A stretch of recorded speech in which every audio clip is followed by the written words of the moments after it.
Welcome to EquinEdge Live. I'm Scotty McKeever, and we're live from Fort Lauderdale, Florida on a beautiful afternoon, actually, here. Good racing over at Gulfstream Park. But we've got the Golden Hour Series. We're continuing that with Santa Anita Park and Golden Gate Fields, all right? So if you're not familiar with the Golden Hour wagers, there's a pick 4 and a daily double with a 15% takeout. All happens in about 45 minutes on that pick 4 and that daily double. So it's a lot of fun.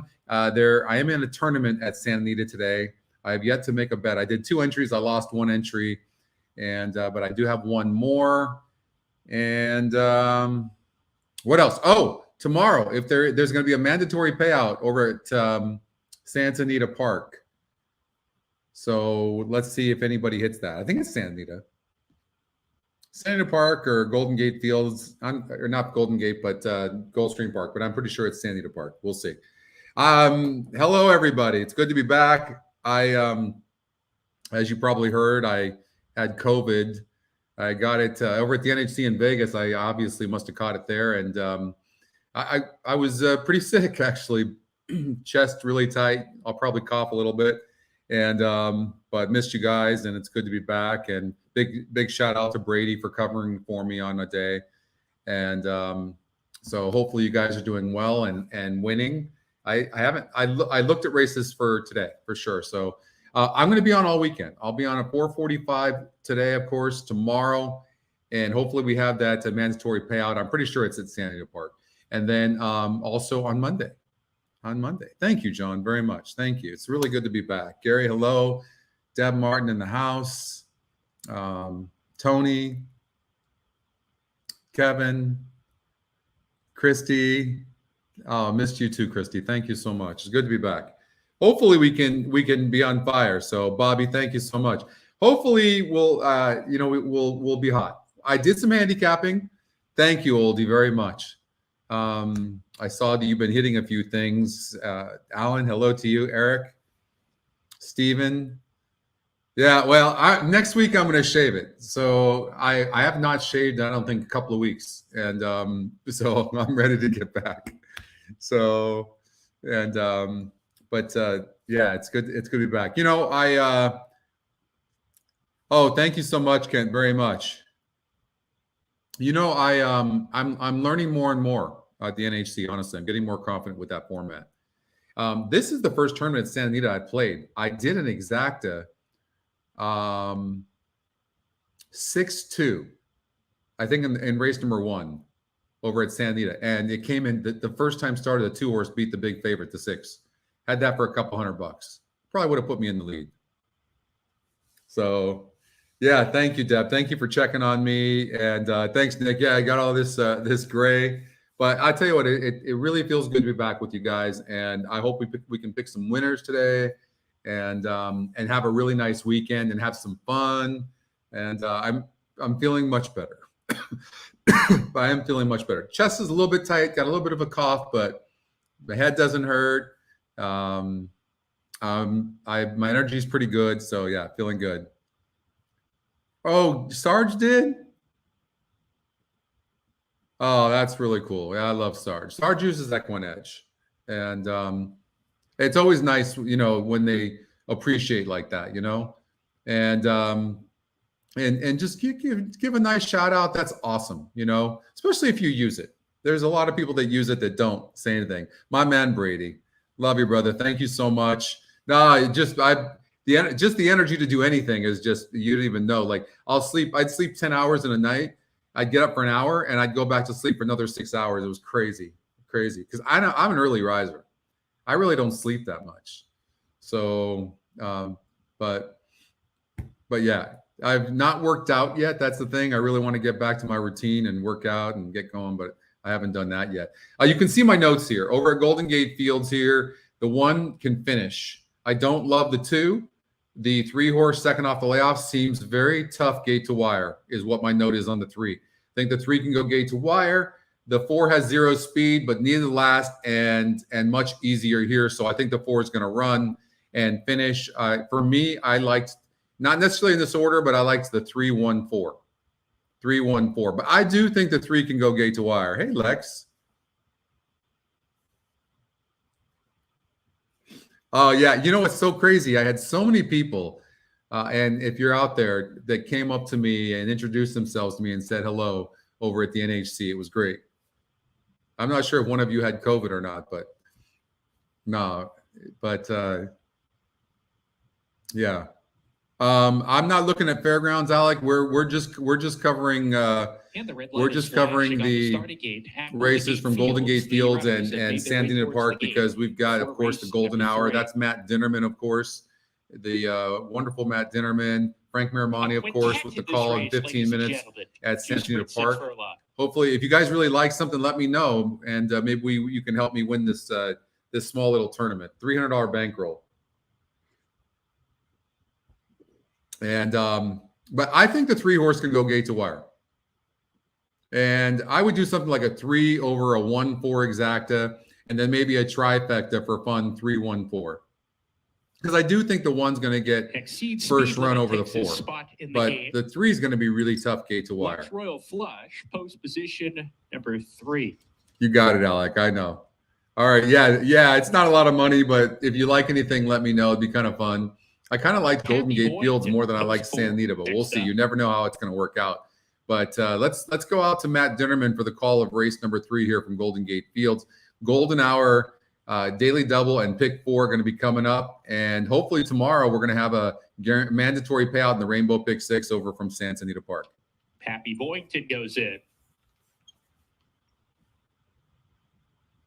2 more runners to load. Handers Dream to the outside post and to the rail. Flick Flack. Flick Flack's it. We're ready to go. Can almost assure yourself that the 4 is going to break last. Whenever they do that, that's exactly what happens. And 3's got the speed. The jockey should never mess around with the lone speed horse. Never. I don't like when they do. It's no bueno. Leads the way now by about a length. I think the jockey didn't have to ask the 3. Got a nice lead. 5's a little bit closer than you probably wish it would be. Breaking last out of the gate. He's only 4 lengths behind, though, as the 5 runners hit the half-mile pole. Lux Royal Flush in front of half length from Handers Dream on the outside, right there, pressing the pace. Exceeds speed limit behind the pace at 3rd, right off the top pair. Flick Flack races inside of him, and Pappy Boynton's ready to roll on the outside, 4 deep on the course, but he's in the clear right now, being asked to go.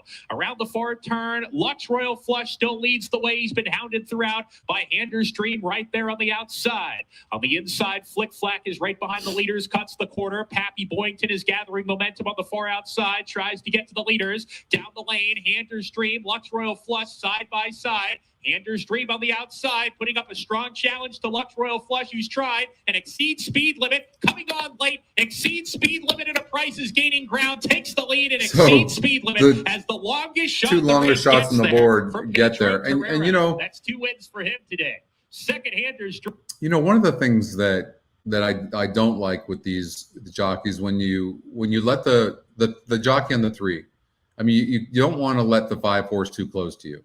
I mean, the horse had a perfect trip. That was a 48 SOR last time out, and the horse was moving up to a 54 SOR. So I really didn't like that horse, but hey, Elliot, thank you.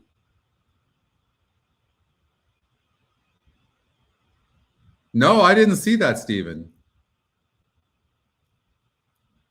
The leaders at 6,700, Nick? Wow. Jeez. That's unbelievable. When you're starting with a $300 bankroll, that's just incredible. What up, Alex? Hey, Ken. Wow, that's unbelievable. Santa Anita Park's coming up in 4 minutes from now. We don't have Laurel, I don't think, unfortunately, or else I would show that. We do have Gulfstream Park.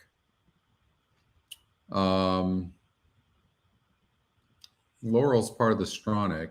Let's see if there's anything here, like maybe a pace advantage or something. Hey, Oscar. All right. So it looks like the 1 horse is pretty fast.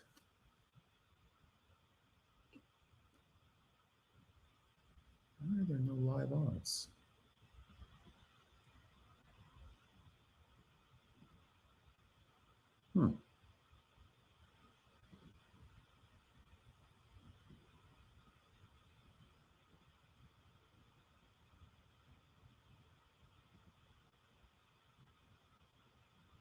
right, let's look at this real quickly.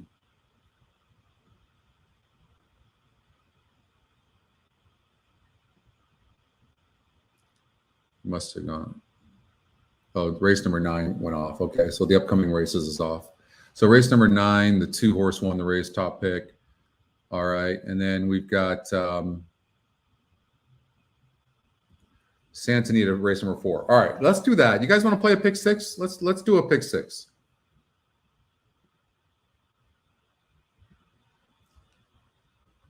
All right, I'm gonna hold on here. Let's make sure I can hear them. I did spread, and I used 2 of the runners you just mentioned, Pete. Number 4, CEO, as well as number 5, State of the Union. It doesn't look like there's a whole lot of speed on paper. That kind of upgrades the chances of the first-time starter, number 4, CEO. And we do. Okay, so 20 cent. We'll do. Let's just say $100 pick 6. Now they try the main track. I think it's Pinedale had an excuse. And I like the 1, 2, and 6 in the race. And you can see the system used the 1, 2, 3, 5, and 6. I didn't care for the 4. I really did think the 1 horse could go gate to wire. 2 horse clamp it. Yeah, I liked the 1, 2, and 6. I remember this race now. So 1, 2, and 6. So I'm going to stick with that. And I'll lock that in and regenerate the race. Go to leg number 2, where I don't have a note. 4 and 6 with the top pick being number 4, Squalataro, off the pace, adding blinkers. So to the Pasadena. No, John, I'm not doing Fairground. We're just doing the Golden Hour series. We're only covering Stronach group tracks and especially the Santa Anita and Golden Gate fields.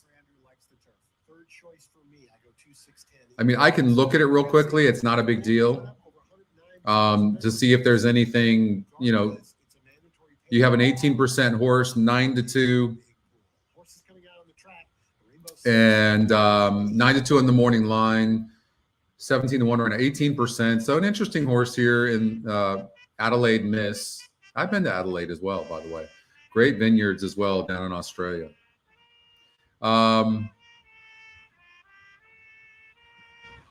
Amici seems a little bit tactical and will be sitting in the garden spot. Has some good numbers as well. You might want to look at the 8 horse and the 6 horse actually is the EquinEdge second pick. So this is the Albert's Hall Memorial Stakes. So maybe look at that. Abscon probably is the horse to beat. And but this horse has been, you know, burned some money in the last few races, hasn't it? Not really that big on winning.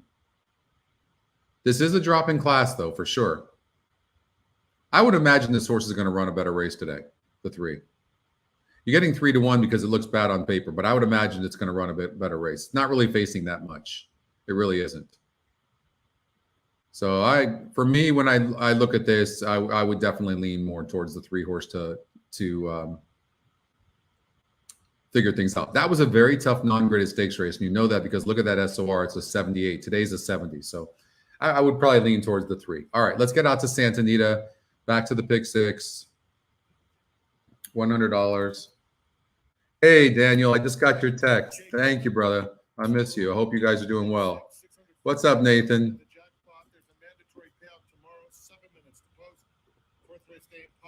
Nice hit. I don't think the one's going to get caught in the speed duel, Patrick, at all.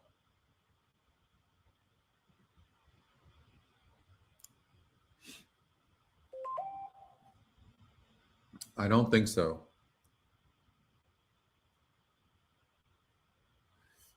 All right, so I like the 1, 2, and 6.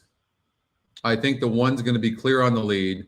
It's a 94 on the pace number, and it was disqualified last time out. And the horse that beat it, it drifted out a little bit. I thought it was actually a bad disqualification, and the horse that beat it or ended up getting the win was the big favorite, or actually had a big number, like 34, 36% win percentage. And so I think that, I don't see anything in here like that. The 2 horses coming off a layoff.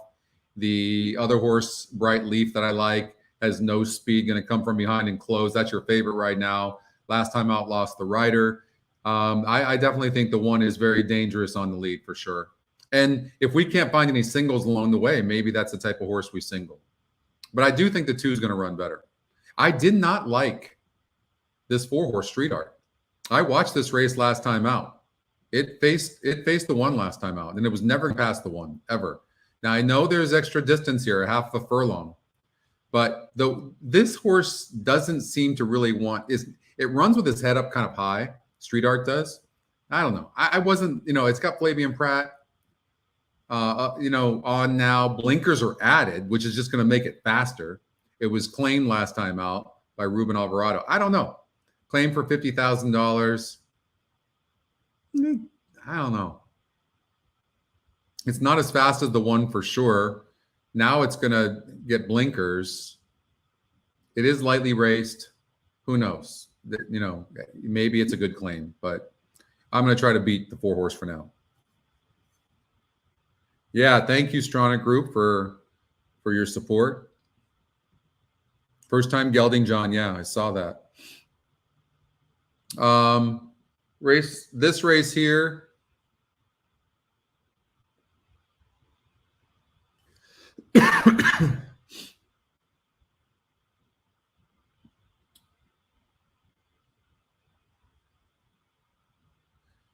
It's a bunch of first-time starters. The 2-horse Sweet Duck.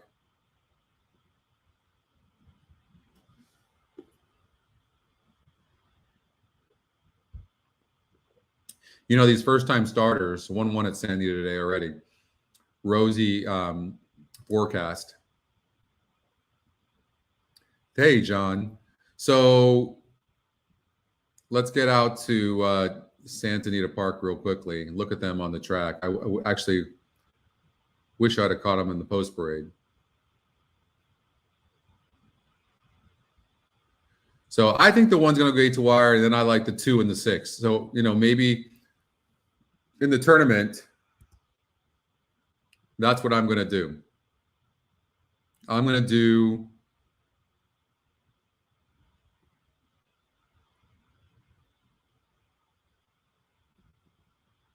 an exacta 1 over 2/6. I mean, with how far somebody is in front right now, you can't mess around. Not if you're trying to win. Trifecta here for $50. The 1 over 2/6. I'm just going to go 2/6 cold.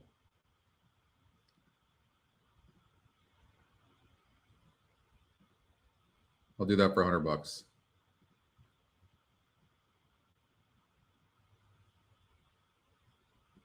All right.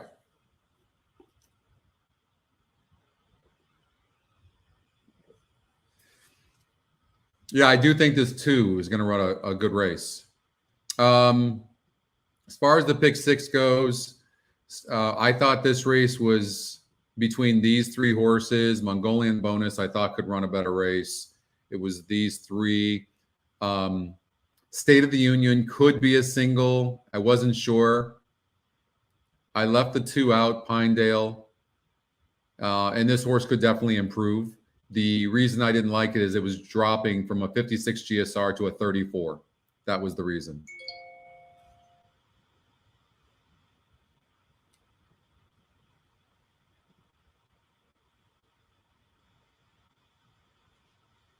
There's literally like no speed. You've got the 1 and the 4. This 4 could run here in this race number 5 for sure. And this 10.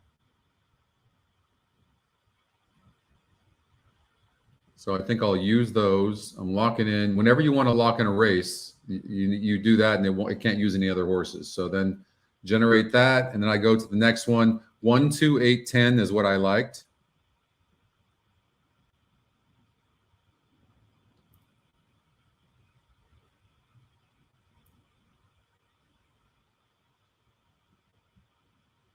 Front runner been off since August. Atomic Drop. I thought this race was really wide open.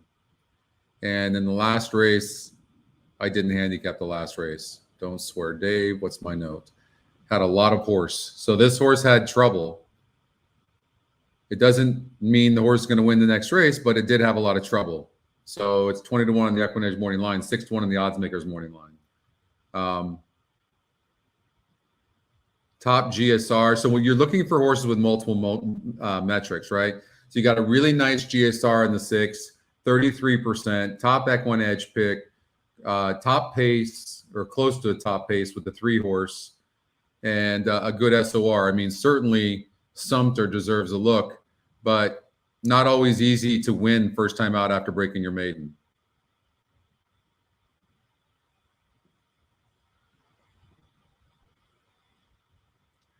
What's up, C Money?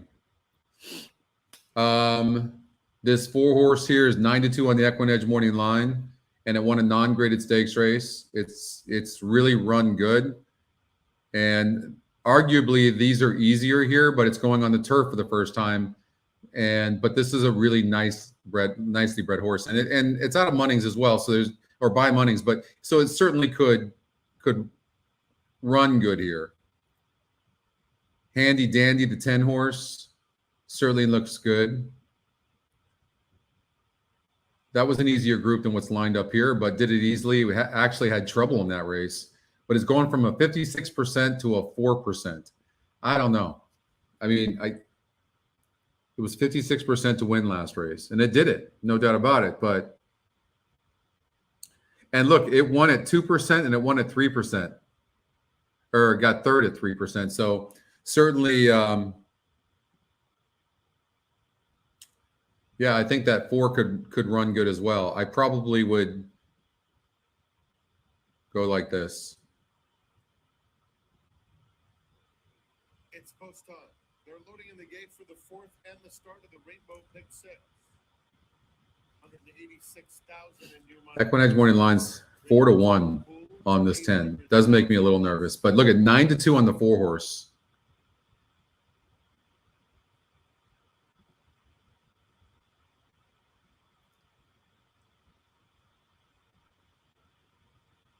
I would probably do that. This is not bad. This is not a bad ticket. All right, that's what I would do right there. All right, let's see if we can get this 1 horse home. Well, we could. Yeah, you could single the 1 as well. We'll see what happens there. Come on, 1. Great, good. Very even start. Con on the Run is going to the front. Clampett has some early speed too, along with Street Art, who's in the firing line, and Town Boy is up in 3rd, just a half length off the pace. Then King Apollo, Bright Leaf, and Fort Bridger trails. Con on the Run passes the half-mile pole with a 3/4 length lead on Clampett 2nd. A length and a half, Town Boy in 3rd. At the rails, Street Art is 4th, inching a little bit closer, has 2 lengths to make up. Then it's King Apollo, Bright Leaf, 4 back to Fort Bridger. Less than 3 furlongs remain for Con on the Run, who still leads the way by just under a length to Clampett. Town Boy packed out 3 deep in 3rd. A ground-saving Street Art is in the thick of things, followed by King Apollo and Bright Leaf turning for home. And it's Con on the Run shaking loose. Opens up 3 lengths now. Clampett still trying to hold 2nd, followed by Town Boy. Come on, 2, stay up. Con on the Run, untroubled today. Come on, 2, stay up. Con Unfortunately, the 6 didn't get up for 3rd, but we did get the 2. It's 6-1 for 2nd. Clampett 2nd. Town 1, Boy 2, 3rd. 3. 4th went to King Apollo in front of Bright Leaf. So that's good. Probably should have singled in the pick 6, the 1 horse, but that's not bad. I don't know what that exacta paid, but that was good.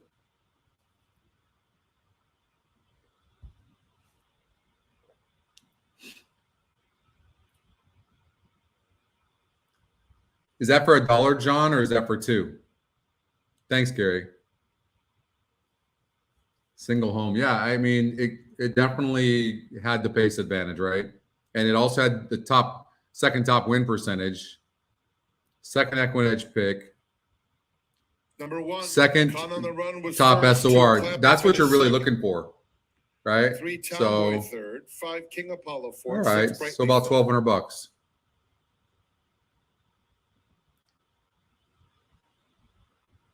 Too bad that 6 couldn't have run.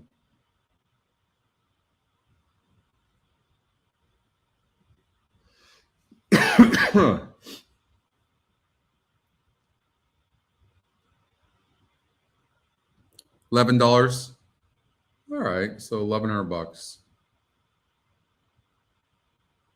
All right, what did I do here? Let's see here in the bottom. Should show it. 1 over 2 and 6 for $100. All right. Oh, thank you very much, John. Thank you so much. 23.40. Yeah. So I mean, that one was probably a single. I will tell you this too. The 2 horse is obviously feeling good. You would put a note on a horse like that, and I'll tell you why. The 2 horse was way too close to the pace, right? So the 2 horse would have been better off sitting back, but he had the inside, but sitting back and then making a run. But maybe the jockey knew he had a nice horse and was worried about worried too much about the one getting away. So I would just watch for next.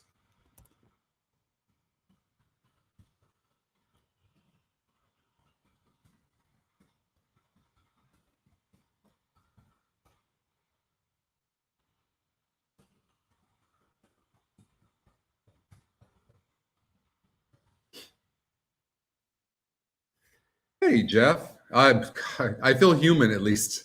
I feel much better. I got a little bit of a cough, and I get a little winded. I get a little winded, but I'm feeling way better. Thank you. Way better. All right. So, all right, they're on the track over here at Golden Gate Fields. Let's take a look at them. There's the 4, Grays and Deb. 4, Blaine Wright. He's also the owner.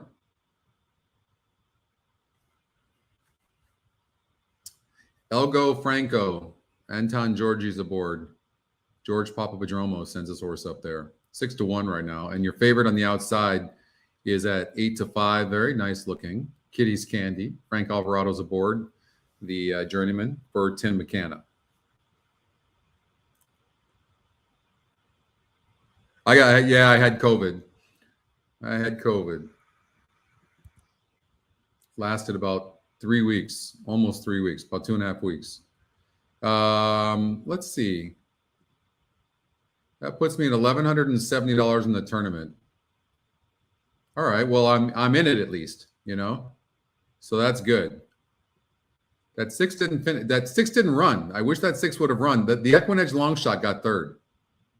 And that, look at that trifecta. For 50 cents, $34.10. Right? You can make some money. Even if the big favorites win, it does not matter. You find those connecting horses and you can make some money. So my note on the 6 horse is it's the top GSR, but it has no speed. Hot jockey and trainer, Tim McKenna and Frank Alvarado. Yeah, I got some ivermectin. I didn't end up taking it. I took a Z-Pack, but they did give me the ivermectin. I've been doing a lot of zinc and vitamin C as well, and vitamin D.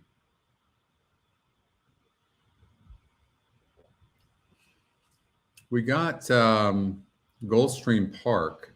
6 minutes until race number 4, everybody. Matt Ditterman here, high atop the grandstand. What's up, Matt? We stop. Let's see if we can watch this race over at Gulfstream Park. Oh, it already went off. 4-6.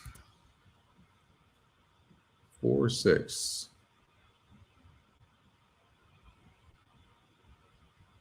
Top 2 win percentages.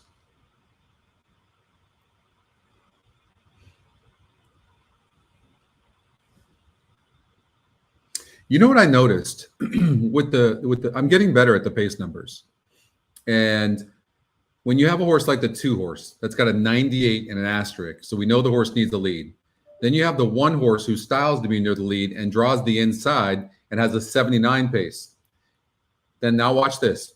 That means that the 6 horse has got to be too close to the pace, right? And look, because that's his style. And because there's such fast horses in the race, that if let's just say that the top pace number was like a 70, then it wouldn't be that big of a deal because the 6 could just cruise up front. But the 6 and Irad Ortiz has to stay too close to the pace, and then that sets it up for horses like the 4 and the 5. That's exactly how you utilize Winner that. 4 miles ahead. Second, number 6, Drain the Clock. That's how you utilize the pace numbers. All right, so we're going to stick with Golden Gate Fields. Of course, we've got the Golden Hour. So here's my notes. I like the 1. There's a new trainer on the 1. The 1's tactical. Here's what I thought. I thought the 2's too hard to trust, and it's kind of dead on the board, right? I don't think we can trust the 2.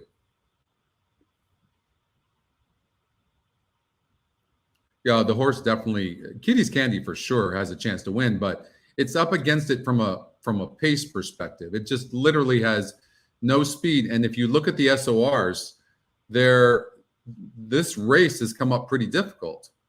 Even though this horse is dropping in class to a 20,000 claimer, these restricted races it's been in weren't that tough. So, and the horse's form really doesn't seem that great right now.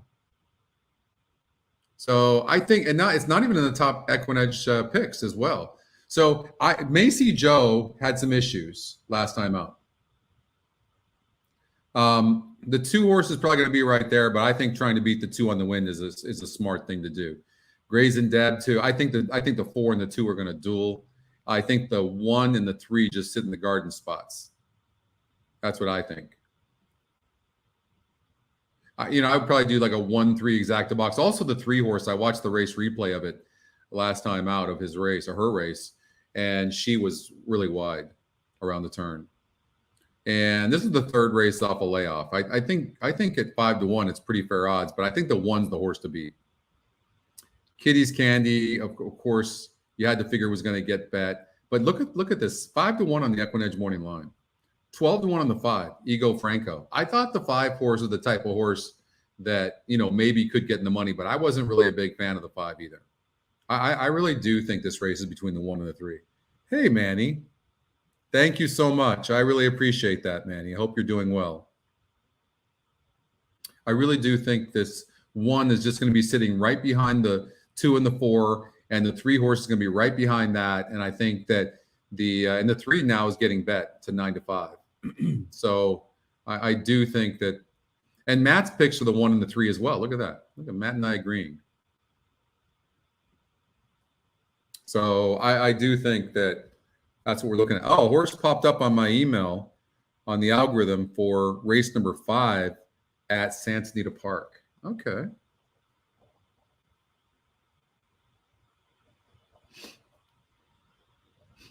All right. You're going to have to wait for it, though. I'm going to tease you.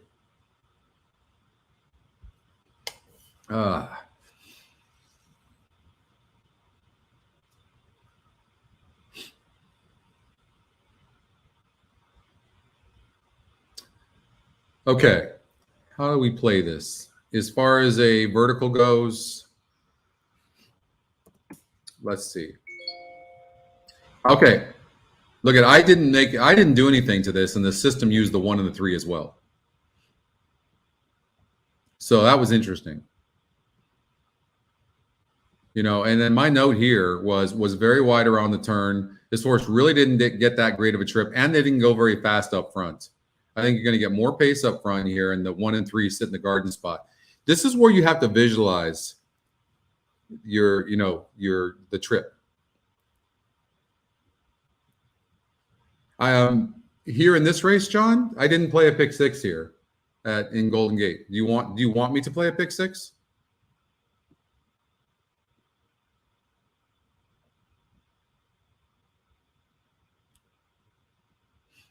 I would always sort the SORs, just so you know. Always sort them. It's very important. So when you look, you see the 4 and you see the 5, low SORs, low win percentages. This is the EquinEdge pick. The 4's fast, but so is the 2. So for me, I would eliminate those immediately, and that leaves me with these 4 horses. So now you can do whatever you want from there. And look, then you could even if I'm right about that change in my trifecta, then there you go. Look, now I have even a better chance of hitting this trifecta. Very good luck.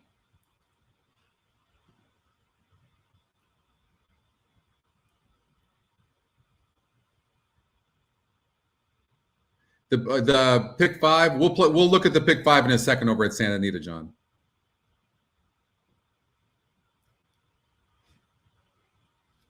The horse just popped up at Gulfstream Park as well. Gulfstream Park, race 12. All right. That makes it fun. Oh, he's talking about the emailed horse. Thank you, Ken.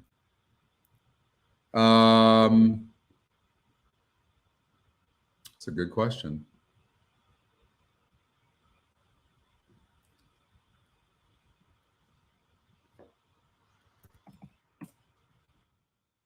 It is. It's the 4 horse. 11-1. Hey, David. And the red light is flashing. Oh man, you were quarantined. Are you feeling better? Made their way towards the gate for race number 4. How am I doing on this thing? I played a little. I've been trying to play some of these qualifiers, and so it looks like I'm in 26th place. So one entry is 26th, one's 45th. So not very good. How many people are in this thing? 79. All right. Yeah, me too, John. Post 2. Oh. Deb taking her spot. Okay. So again, I like the 3 horse and the 1 horse. I think one's going to get first run, but I think it's those 2 horses. And I like the 2 or 6 for third. Let's see what happens here. Matt Dinnerman with the call of race number 4. Sure good to be back. To the outside post. And Macy Joe to round out the field. Oh, also, I'm going to show you guys the new look of the race view coming up in a couple of weeks. I'd love to get your feedback on it. We're ready to go. And Laroff, uneventful beginning. Raisin Deb gets the first call. Akai's a little bit quicker. Here's Macy Joe moving forward to be part of the pace. 3 runners within a half length of one another. Akai did not expect the 3 to be that close to the pace. Raisin Deb, I mean, 100% sets it up for the 1, I would think. The Southern California shipper within a length and a half of the lead. She's in 4th. A space of 2 to Canham Gallon, 5th on the fence, and that leaves Kitty's Candy to trail the contentious pace as they hit the forward turn run. 21 and 3. On with it. Wow. Can't keep up, is back in 3rd. Raisin Deb is following the leader, Macy Joe, who continues to lead the way by a neck. Raisin Deb's hounding her. A 3-deep Canham Gal is coming on the scene. She makes an early bid towards the lead with a quarter mile to go. She's 3 wide, and Kitty's Candy is following her in the purple jacket. Top of the lane here. Elgo Franco gives way. Here's Kitty's Candy rolling on the far outside. Tries to get to Canham Gal. Raisin Deb tires. So does Macy Joe. Canham Gal and Kitty's Candy kick on together. Kitty's Candy on the outside. Inside is Canham Gal back in 2nd. And Kitty's Candy pushes past, runs away, and wins. Kitty's Candy and Frank Alvarado to score. 4-3. I was really impressed with how good the 4 ran, really.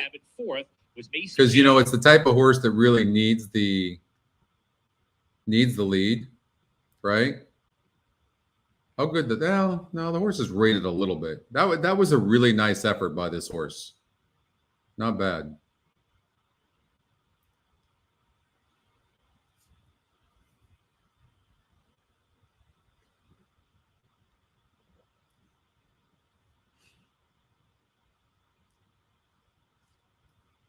All right, let's get back out to Santa Anita Park.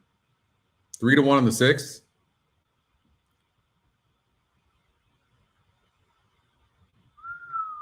Okay. So pick 5.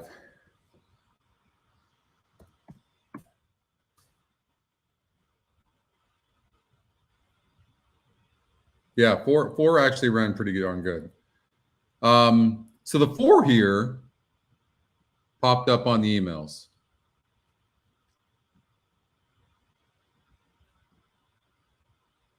I mean, the problem for the 4 is that the 1 has broke first in all 3 starts. It's a good breaker. She is a good breaker. And this horse seems to need the lead. So a hard read. 2% trainer. Jose Valdivia is only hitting at 7%.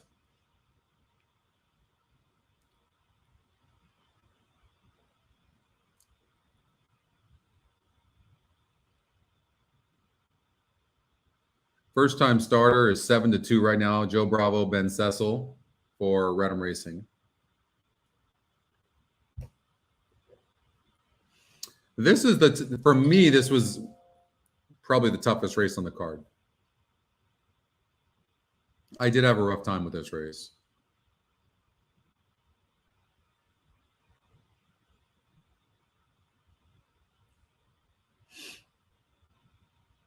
All right, let's do this. So, the GSR wins 25% of the time. So top GSR 1, EquinEdge second pick 1, top pace 1,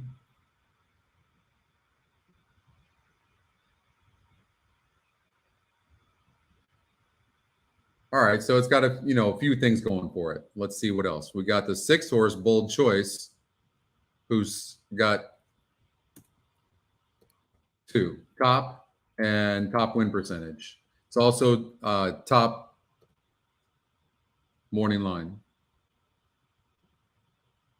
You guys know how I feel about horses like this, though. Email was the 4, yeah. The 38% and 42% and lost both of those races, and I looked at them and I didn't really see any excuses. And really, this horse is dead on the board at 3-1. And the 1's kind of dead on the board. I thought the 10 would show some speed.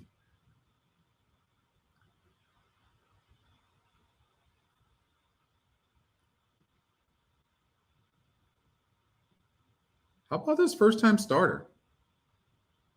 These first-time starters don't win very often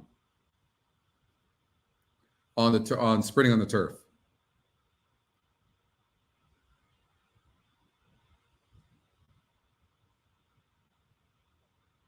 Lady Brickbird. This is like, if you look at this work right here, that's not a bad work. 8-46. I'm guessing this horse can run, but it's just got a really low GSR. But, sprinting on the turf, you're just looking for fast horses.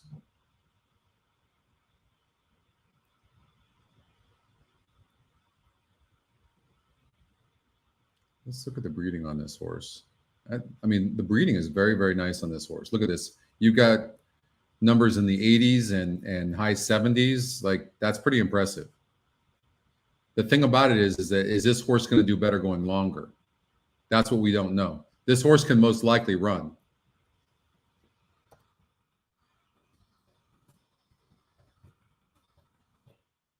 So I'll just put a note on that so I don't miss it.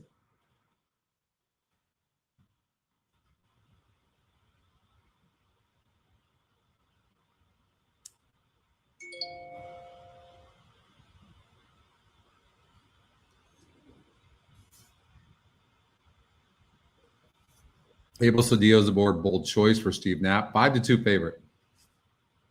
Let's look and see how these horses look on the track. Barrister's Pride, Ricardo Gonzalez for Carla Gaines. Tyler Bays aboard Elegance Code. I'm a big fan of Tyler's. For Harris Farms, Carla Gaines, who's got 2 in here. Lady Blackbird, 3 in here, huh? Wow.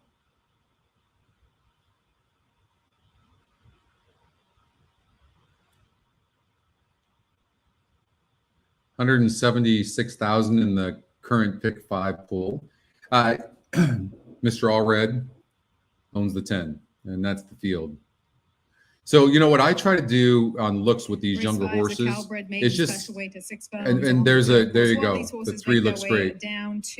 If you can't tell that they look like babies, usually they might be, it doesn't tell the story, but it might mean something, meaning they might be more mature early. Really tough mare she was, tough as 2 horses popped up over at Ben Cecil Golden trained Gate. the mother. She earned about 180,000 on the turf course. Now she won going 2 turns. The half sibling Rocking Redhead runs in race 7 and also is a winner around 2 turns, not sprinting. So it sounds like the 3-year-old filly Rosie Forecast. Like you look at her, she looks very, very nice. Turns, but she looked awfully good to me. She might surprise us at the 6 furlong distance. And really, there's nothing great in here, according to Ben Cecil. And she looks very fast as well. Look at her. Award. Number 6, Bold Choice. I spoke to Steve Knapp, and she's been knocking on the door, this Grayson filly. Well, by Grayson and with the dam there and Cowtown Cat on the bottom, top and bottom should switch over to the turf course. Her form should indeed. So I'm looking forward to Bold Choice with that switch in surface. And Steve said that she wasn't quite 100% fit when he ran her last time out. She did just get both, tired a little bit. Steve Knapp said the 6 was not ready last time out. That's good information. She's fit enough to be in with a shot. And the number 10, Funny Feline for Brian Coroner. The 7 horse. She was taken from the has a chance to run decent over at Gulfstream Park. She's a little bit of a tough filly. She gets a little bit wound up, but she was behaving well with the pony, and you can see her right now. She's fast. She's got a break because she draws outside here. Only 2 attempts. She's broken slowly in those races. But I think with the... All right, so let's do our own handicapping now. The email horse is 2nd time Lasix. My only thing is this horse's style is being on the lead and doesn't look fast enough, but we'll see.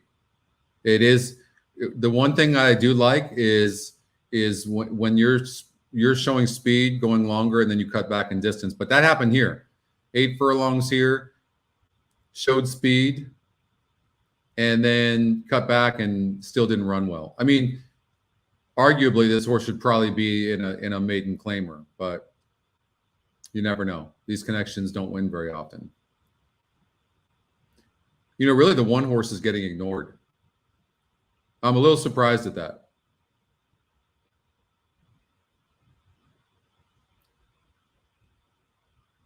How quietly is Edward Freeman? What kind of meat is this guy having? Right? Look at this, 29% for a year, the last 365 days. Really incredible. Bold Choice. Let's take a look at that. So supposedly this horse wasn't completely fit. All right, yeah, it did have a 2.5-month layoff. It was now it's going on turf for the first time. That shouldn't be a problem. Turf, dirt, the breeding is pretty consistent throughout. Synthetic. It's gonna, she'll be a useful horse.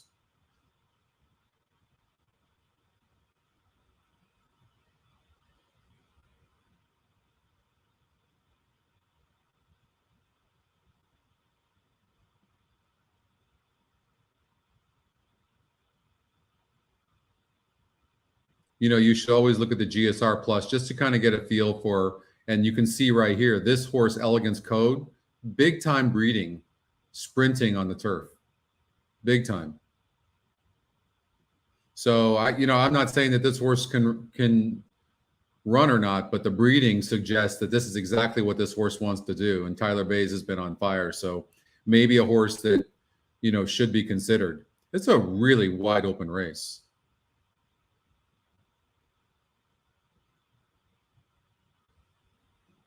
Probably add the 8. 7 horse, also by Carla Gaines. And this horse just has some decent breeding. Looks like it can do pretty much anything.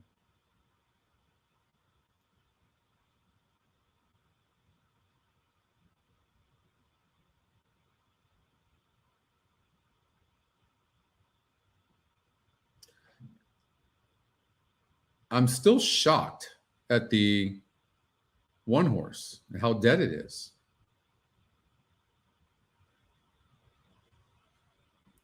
All right, let's see if we can find a single. Again, State of the Union might be a single.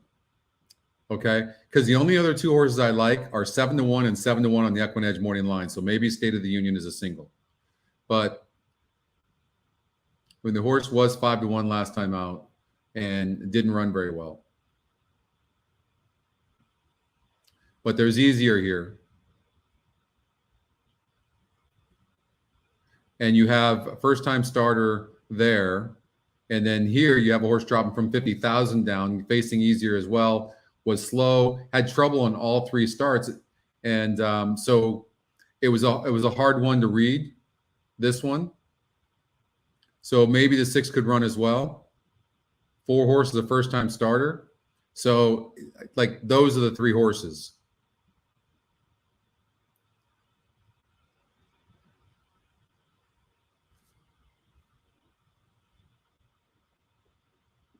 You know, I looked at this race for a long time, and the more I looked at this, the more I started liking Mraz, the 1.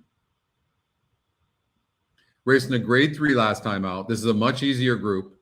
The horse can rate, is going to probably sit right behind the horse does not have to have the lead, can sit behind and gets much easier, is 1 for 1 at the surface and distance of 8 furlongs on the turf, 9-5 on the EquinEdge morning line. I think Mraz, I know you've got this Keyflower horse, but it's 7-2 on the EquinEdge morning line. It raced in a grade 1 over at Woodbine, been off since October. You know, maybe trying to beat a horse like this, possibly. I don't know. But I do think Mraz is going to sit and make a good run. 8 literally has no speed, Hogan's Holiday. But I liked 1, 2, 8, and 10, but I liked 1 best.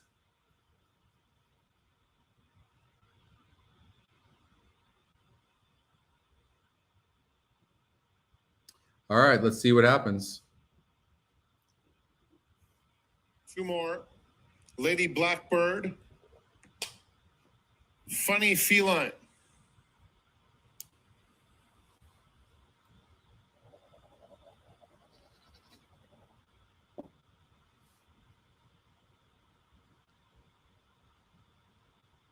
Funny Feline coming up.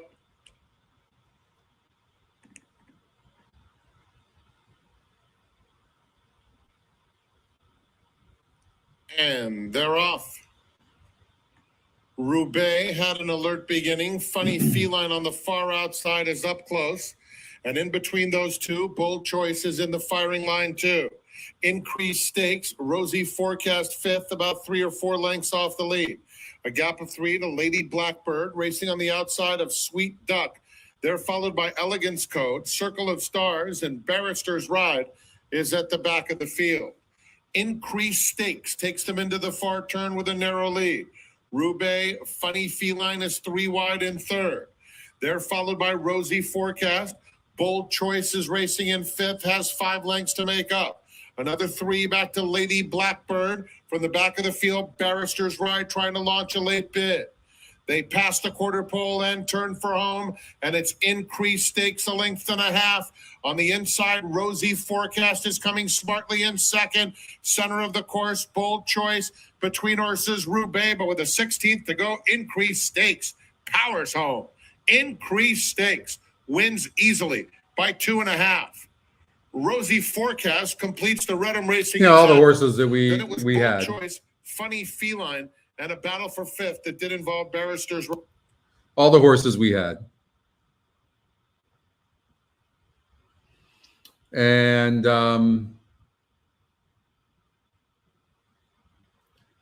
this increased stakes, I was really surprised to see this horse not getting any love. 3 horse, it wasn't a bad ride, but it on the inside, sat behind horses, looked patient. Who knows, maybe needed the race, but I think the horse wants to go longer. That's what I think. I really do. So Edwin seems to be on fire right now, right? But the 1 horse, right? We were looking at that horse at 5-1, just going, what is going on with this horse? And had the top pace number, and it had the top GSR, Second EquinEdge pick. And 6 did what it did, right? Right, Oldie? Just burning money. But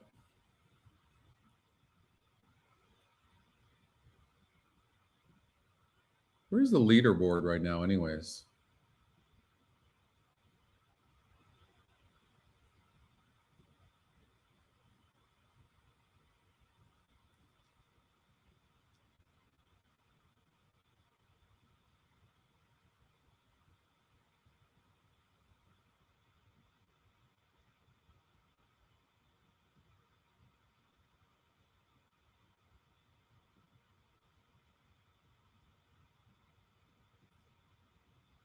All right, how do you get to the leaderboard?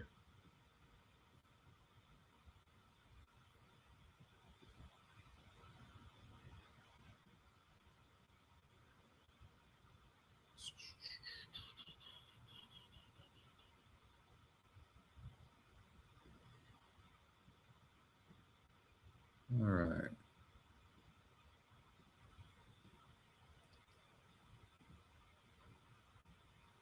I don't know why it keeps saying log in. All right, there we go. $6,400 and $5,800. Frank Mustari. Look at Frank. Of course, Justin won the NHC last year. $1,170 puts me in 6th. Wow.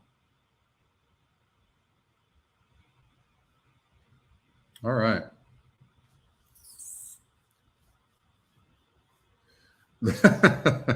Lexi.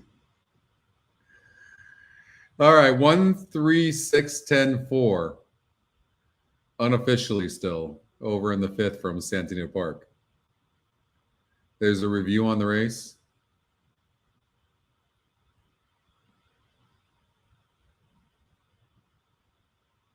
I'll tell you what, better watch Edward Freeman, right? Better start watching him. He's just been, whatever he's doing, he's on fire. I mean, who would you give your horses to if you're Redham? Right? I mean, 29%. The 7 horse popped up over at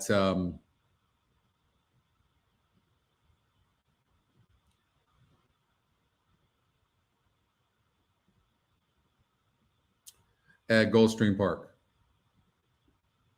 6-1. All right, let's take a look at that.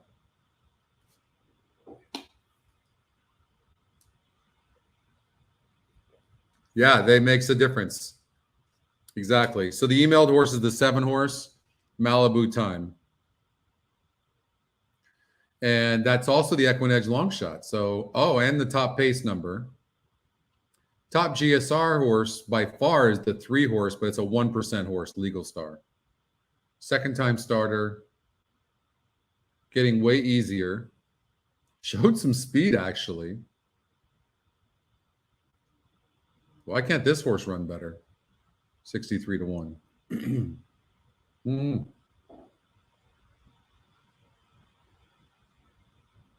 Ladies and gentlemen, we have a late scratch in this race by the order of the stewards. Take out number 1, Dunnigan. Number 1, Dunnigan's a late scratch. There'll be consolations paid in the daily double in the pick 3. If you have the 1 as part of your late pick 4, Rainbow 6, or late pick 5 plans, your tickets transfer to the starting favorite. Again, race 12, scratch 1, Dunnigan. Your mindset when it comes to favorites is to really look carefully to see if you can beat them, because that's where you make money. Yeah, I think so too, Oldie, right? I'm just saying, like, you know, we've seen these second-time starters. What did this look at? He was only 7.5 lengths back last time out against a 52 SOR group. This is a 44 group. This is why the SOR is so important. That 25,000 maiden claimer was a 52. But oftentimes you'll get easier on the turf. And the GSR is actually going up. I'm just saying, like, you know what else too is put a horse like this, you know, maybe 3rd or 4th. Key it. Right? 63-1 is just not going to win very often. And it's the top GSR as well. So obviously it wants turf, and obviously they they probably gave the horse the race. But, you take a horse like this and just key it in the 3rd spot and then key it in the 4th spot all day long. This horse is dropping, largest drop in horse racing. A straight maiden race down to maiden claimers. It's a big drop. And look, this horse had a 4% win, 2%, 2%, 6%, and now 23%. And drops from a 52 SOR down to a 44 SOR. So the 7 horse you would figure is going to run a better race. Okay, here's another one. This horse is interesting because it was actually had decent win percentages in those straight maiden races. The horses are at the gate. Now stretching out. It's now post time. But does it want to Lining sprint? Up and moving in for race number 12. Or go long. You see, it looks like a sprinter to me, the 11. But we do have Latin American racing for you. Right. Your way next is part of the Latin American Quantum Racing Theory. Channel on the Gulfstream. This horse is right there. Racing from Chile. In the stretch and then lost. In the line goes now gets on turf. Theory. Now the GSR drops from 67 down to 57. Ableton going forward. SOR is about the same. Kuzman. I mean, the 9 can win. I just don't love the 9. One here. From the outside, just above, will complete the field. 2 horse broke Field of 10 on 11. The turf. I would think the 2 horses are going to run a better race. But it's interesting to see what this 3 horse does. But we're rooting for the 7. Runners away. From the center, Tapit Brio gets the first call, taken on early by Kuzman, and on the far outside, just above, into the top flight, while very headstrong is Quantum Theory. Oldie, not right now. Trying to get him to settle down as they run to the first turn. But it'll happen. Of course, in Malibu time, saving ground went Legal Star. Then Versatile and Ableton, 2 better than Irish King, and Big Boys Toys is at the back of the group. Running off on the front end, Romero Mirage and Kuzman off the lead by 7. Just above his second, Malibu time on the outside, 3rd, Legal Star 4th, Quantum Theory, and the black colors races from 5th. 2 back to Tapit Brio, then Ableton, Versatiles along the rail. Irish King is toward the back of the group, and the trailer is Big Boys Toys. Strung outfield here is Kuzman, committed for home early as he went very quick in the opening quarter. He went the opening half mile, and he's still 6 in front. Now he starts to lose a bit of ground to the back markers as Quantum Theory is on the go. He's outside of just above their 2nd and 3rd. Tapit Brio, Malibu time.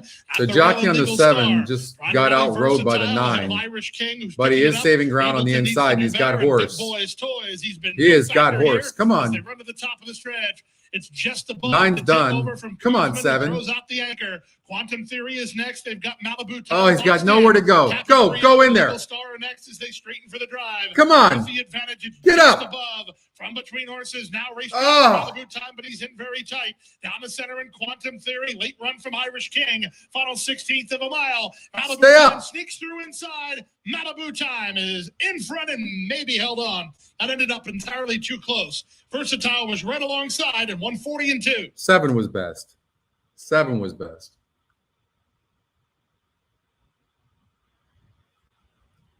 I didn't get a close look at it, but did the 7 cut off a horse on the rail when he was trying to get through? I don't know. I think the jockey did a pretty good job, but did he cut him off? I don't know. That 10 horse, I don't think he did. I don't think he did.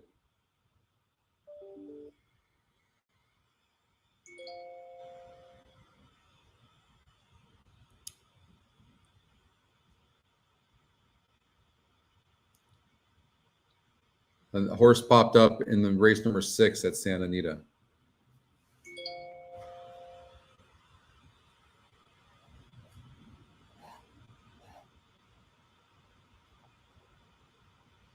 All right. 7 won that race. That I'm sure of. We've got Golden Gate Fields race number 3 coming up. So we need to go out there and play a pick 5. I think that's probably when I got confused in the first race. So I think we're good over at Golden Gate Fields. All right. Not Golden Gate, but Gulfstream. Oh, you're welcome, Christy.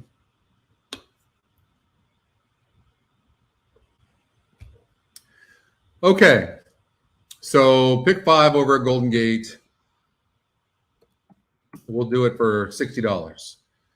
And the 6 horses, this is a really rough race. I'm going to tell you that blinkers are added to the 6 horse. The 5 horse is facing similar as last time.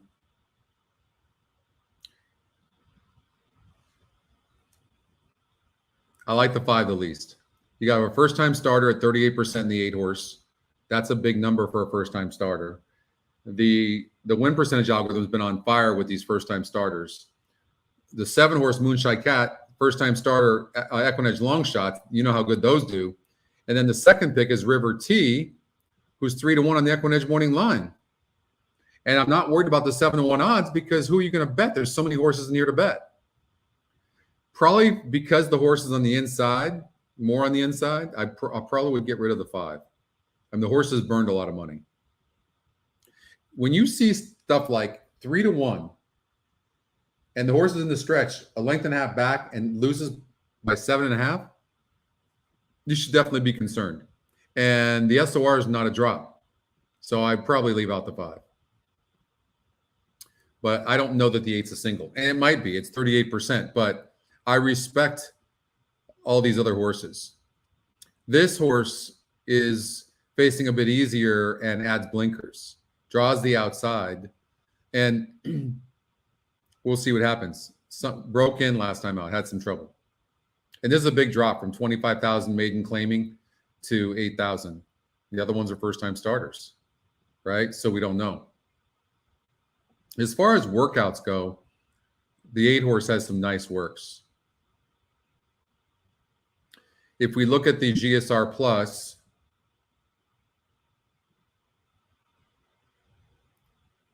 let's see here. On the synthetic, the 7 horse is only a 44.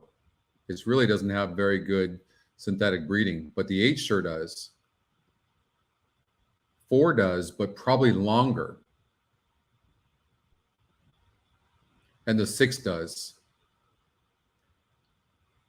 Maybe the 8. Maybe 6-8. We're getting good odds though on the 7, the 4 and the 7, aren't we?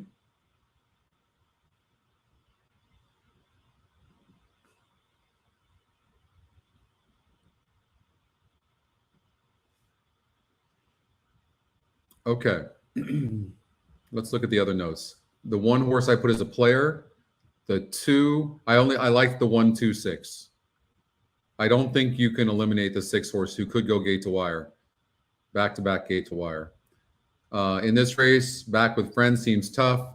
The 1 Lagatha, no speed, but will be finishing. The 2 horse seems logical. I thought the 6 horse Carolina, and then the 10 horse is better than it looks if he can break good. So I thought the race was between the 1, 2, 6, and 10.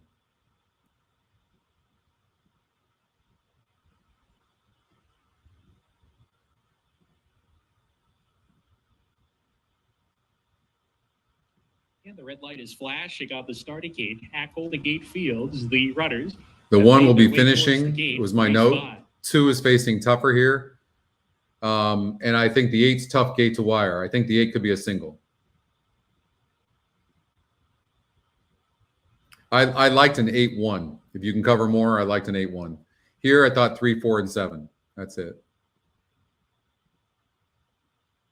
$72 ticket for that pick 5. 4, 6, 7, 8 with 1, 2, 6, with 1, 2, 6, 10, with 8, with 3, 4, and 7.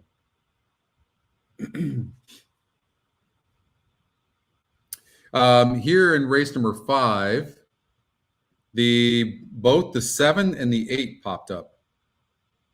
Calligraphy. So we're using it, obviously. Position number 3. We're using them both, but 7 and 8 popped up. Here's Don't Tell Heidi. River T. All right, pick 5. It's about to start here. They're going into the gate. Maidens, 3 first-time starters. And that's not one of them. 5-2. Your 6 is the favorite, adding blinkers on the outside, but burn some money. We'll see what happens. Looks okay. Happy and Shady in the lime green. Tell me who's going to get the lead, and that's who's going to win.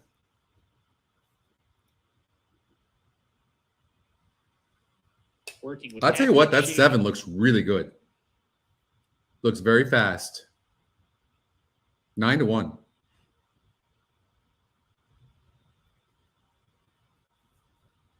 Happy at Shady takes her spot at the gate. Moonshine Cat coming up. What did anybody hit the Rainbow Pick 6 today? Oh no, I think it's Santa Anita. I can't remember if it's Santa Anita. I'm pretty sure it's Santa Anita, not Gulfstream Park. I don't think anybody hit it at Gulfstream though, right? All right, come on, let's get the 7 to break good. We're ready to go.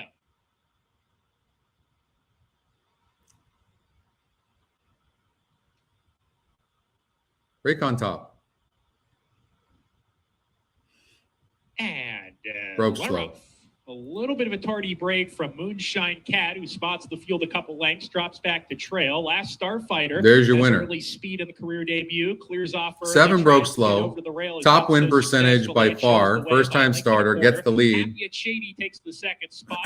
Calligraphy, the gray filly, is at third next. Don't Tell Heidi, fourth in the orange cap. 2.5 lengths off the pace setter. River T parked outside of her. 6 does look loaded though. Last racing clearly ahead of Moonshine Cat, who's trailing after the sluggish getaway from the gate.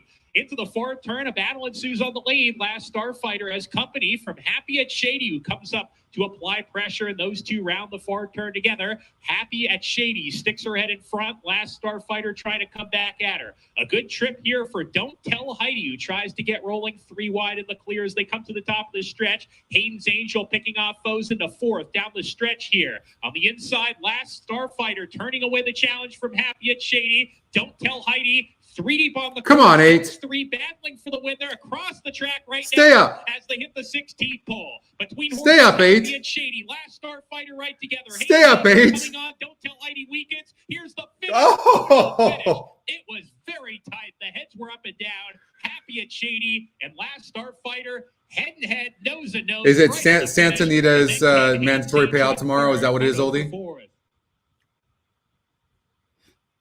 Nice, Mark.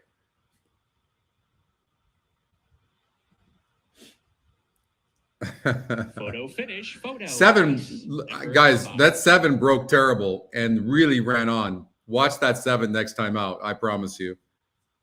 Watch that 7. Let's see who got the bob. Oh, whew. 8 got the bob.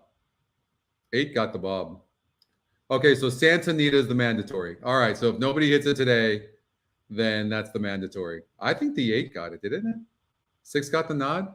From that angle they showed there, the 8 got the bob.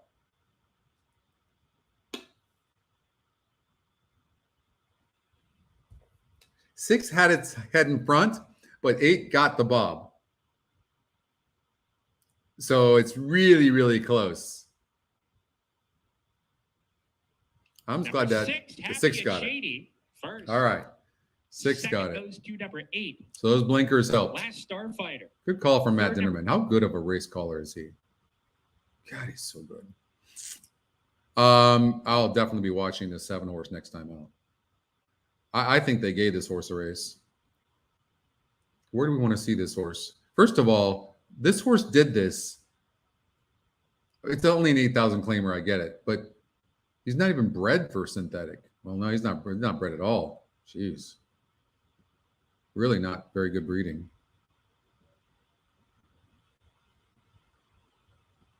Well, broke terrible.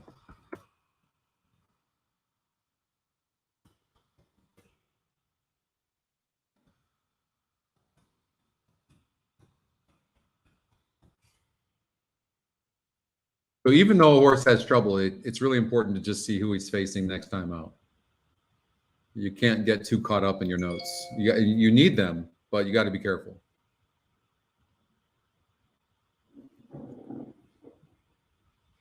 All right, 6, 8, 2, and 5. All right, they're coming onto the track 7 minutes over at Santa Anita Park. Let's get out for the post parade. They come back next time the horse runs. That's correct.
All right, so we've got King Rob, 1 horse, looks very good on the track, 8-1. Your favorite though is the 2 horse right there. That's Pindale. We'll talk about that.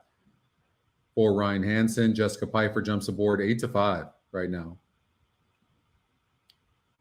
Front and back wraps. 12-1 on the 3 horse, Mr. Bugsy for Steve Knapp. Abdul Alzagor is aboard the Bug. 9-2 on CEO for David Hoffman's Diego Herrera, who won a race today. 9-5 though on the 5. Will probably end up going off as your favorite, State of the Union. Abel Cedillo aboard for Jonathan Wong. And on the outside, that's the 6 horse at 8-1 for Antonio Garcia, Mongolian bonus. Ryan Curatolo is aboard. That's the field of 6 of them for the 6th race at Santa Anita Park. And let's see here. State of the Union is the favorite in race number 6. I have his trainer, Jonathan. Let's see what Jonathan has to say first. And you've raced him just the one time. What did you learn about him in that one race? He just seemed to be really one pace. I mean, he was in a good spot. Jessica put him in a really good spot, and he just ran in like spurts. He kind of ran, then would stop and go and stop. So she suggested stretching him out to a mile, hopefully would be better for him. Now, on paper, he looks like the speed by default. It's overall a pretty paceless race. What were your instructions to Cedillo? Go. Like you said, it doesn't look like there's a lot of speed in this race, and he's stretching out from the sprints. All right, so you know they're going. All right, so Fairgrounds race number 11. For those of you that were asking, I mean, you've got a lot of pace here. The 7 horse, the EquinEdge long shot, seems like it gets to sit a good trip behind all that pace from that post. I would probably take a look at the 7 horse. Halo again. I like horses like this that are sitting behind the pace. So you look, this horse is dead on the board. Then you got the EquinEdge morning line on the 7 that's 5-1, and the horse is 8-1. So that and then really nobody's getting bet. And 2-1 on a horse that's only 20% and not the top EquinEdge pick. Not for me. This horse seems to be dead on the board, and it got 4th, losing at 70 cents in the dollar. This horse seems to be in very good form right now. So maybe the 7 Halo again. And if you're looking for a closer, hard to say how this horse is going to run, but Chad Brown, Jose Ortiz, probably the 6 horse, is probably the horse to beat on paper. Looks like it to me. But there does seem to be some pace.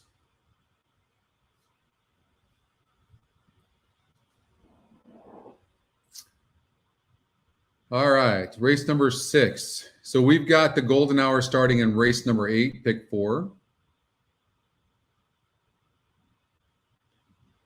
And I need to play something, don't I? And there is no pace in the race. You heard them say they're going to take State of the Union to the lead.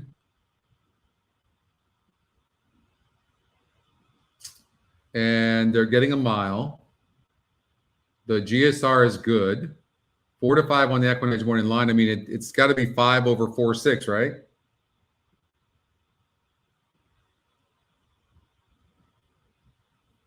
So I think that's the way I'll play it.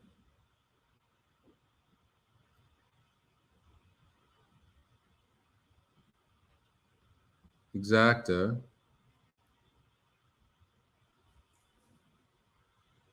5 over 4 and 6.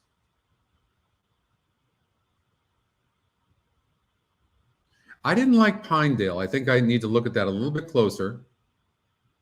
2 minutes before the race, the 2 horse, oh, because it was dropping in GSR. It's the EquinEdge second pick, so that's really gets confusing when that happens, but it's a big drop in GSR, you know? It really is.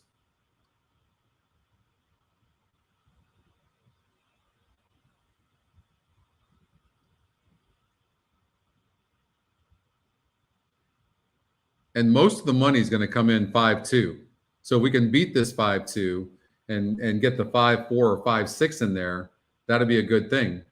And why are they bringing? Okay, so you can see why are they first race? Is David Hoffman stretching this 4-horse out? Look at the breeding.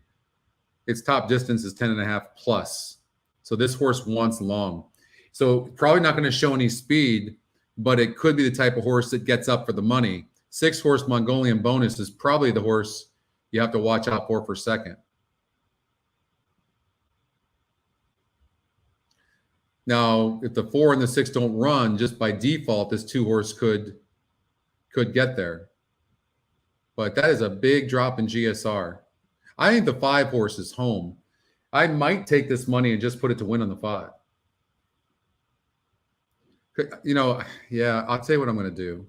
Like, I'm going to do 100. I'm going to do a $200 exacta.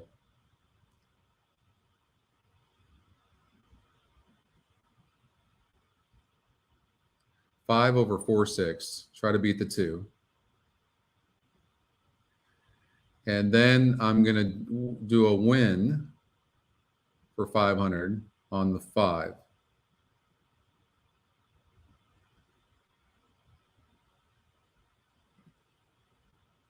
And then that leaves me with how much left? 270. So 200 on the 5.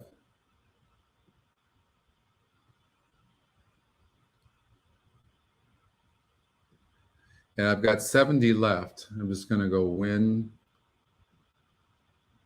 50 on the 5.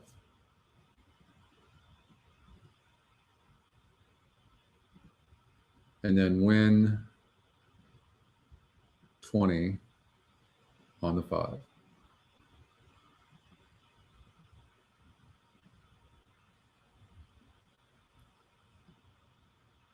All right.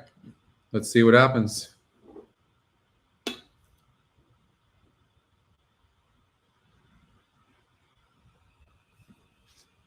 $167 at Fairgrounds.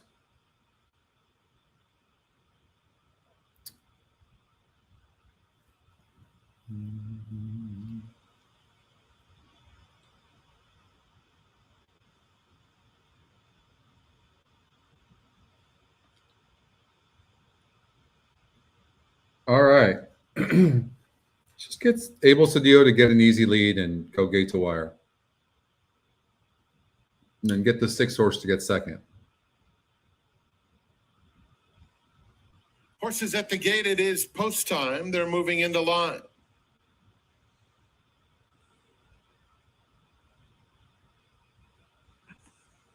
Mr. Bug Z going in.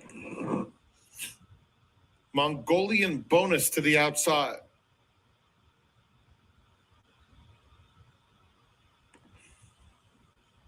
One back.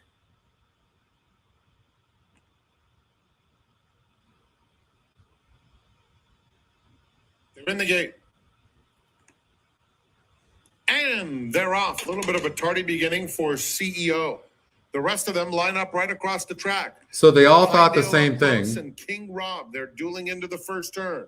State of the Union on the outside. And Abel did a really good job. I don't like that he went wide, but he had no choice. But since the horses won pace, he really didn't have much of a choice. Toward the 6 furlong pole, and it's King Rob, who now sprints clear, has it by 2 lengths. In second is State of the Union.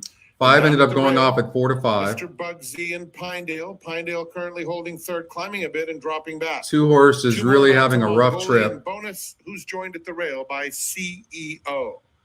That's 23 flat is Down very the back fast. stretch they go. And it's King Rob carving out the fractions, has a pretty easy lead of 2 lengths. State of the Union is second. It's a gap of 3 to the next flight. Mongolian Bonus is losing ground, 1 from the rail.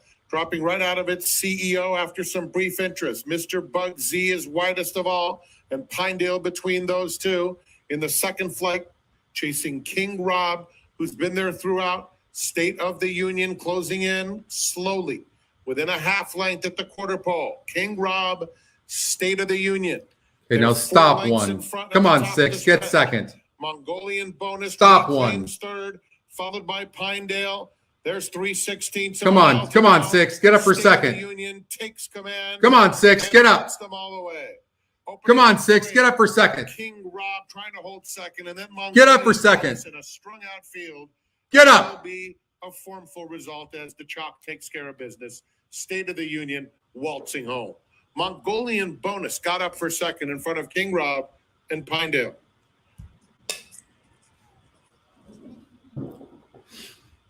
All right. All right. 5, 6, 1. I hated that too. 9 to 5. Hated that too. Wow. Thank you, Mark. Thank you very much. You got it. Yeah, that's awesome.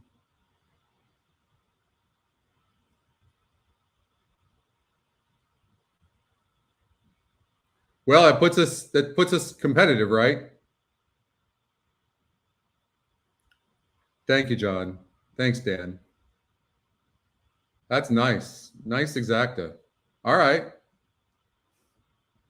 12 to 1 on the 6 horse. You got the 5. Thank you, John. Thank you very much. I missed you guys as well. Thank you.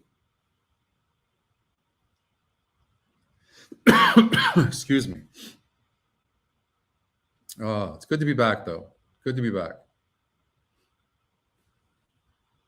You know what I forget to do, though? I need to drink more water. You know, I so forget to drink water. But, yeah, 5, 6. I did not like that, too. Official. Leader was at 6,000. Exacta 1380. We had that 200 times. So 2760. 2,760 there. 1,900 approximately on the... No, I don't know how much I got to win. You got it, Jeff. It's my pleasure. Let's see what we got. $4,223.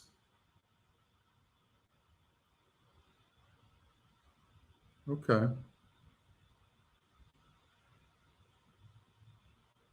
So bet 770 on the 5 to win. And the exacta 5 with 4-6 paid $2,760. In the Run Happy Winners Circle, number 5, State of the Union. All right. All right. Well, hey, we're in the ball game, right? Oh, nice, Manny. Nice. Nice. Okay, let's look at these horses on the track. I think it's important to look at them on the track because you might see something. So I haven't spent enough time. Nice, Nick. I haven't spent enough time looking at horses on my shows. We haven't spent enough time looking at these horses on the track, and we should. We should just look at these post breaks from now on. I saw Brady do it when he was covering for me the other day, and I thought that was a great idea because that's what we do on TVG as well. And I think it's important to look at these horses. I don't notice anything here so far. I mean, they all look the same, but sometimes you look at the horse and just go, wow, they look really bad. You can put a note on it. I can't tell you how many times I put a note on a horse that was completely wet, especially a mare, right, or a filly, completely wet. Put it down, and then the next time I said, watch next, because the horse has talent, and the horse ran 3rd or something. And the next time the horse ran, I would look on the track to see if the horse was wet. And so many times, if the horse wasn't wet, the horse came back and won. Now, of course, it depends on the placement of the horse, but yeah. All right, so we've got 8 minutes to race number 6. And we've got, let's get out there. What do you guys want to cover? I was pretty confident in the 1-2-6 here. I really liked Rev Ray, believe it or not. 9 to 5 too. Well, I guess everyone else did as well. Sherlinda definitely had a rough trip last time out. Obviously was placed up to 3rd, was on the rail down the stretch,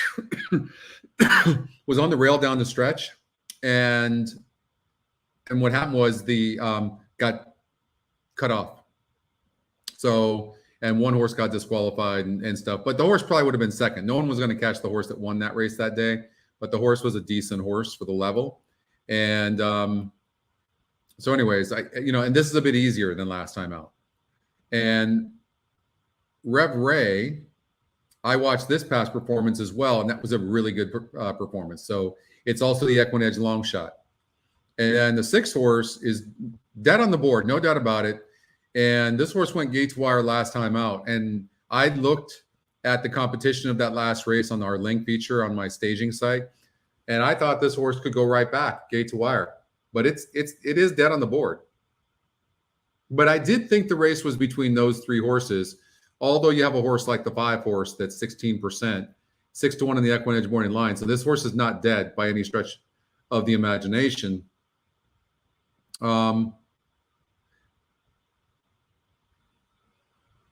22. Let's see here. Did it face anybody? So the 5 horse faced the 1 horse last time out.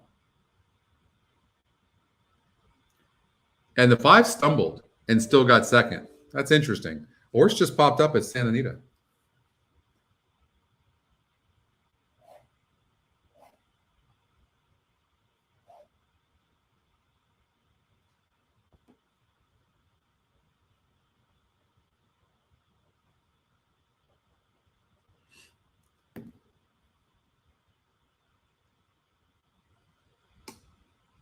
When all the horses have pace, Jay?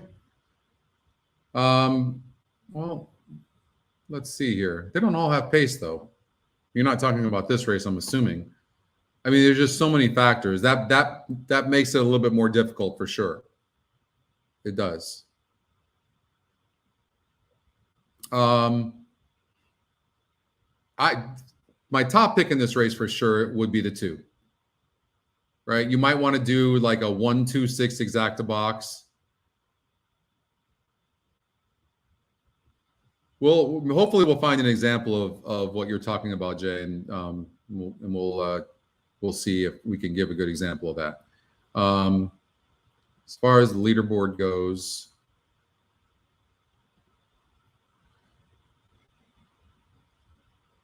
so it's not been updated yet.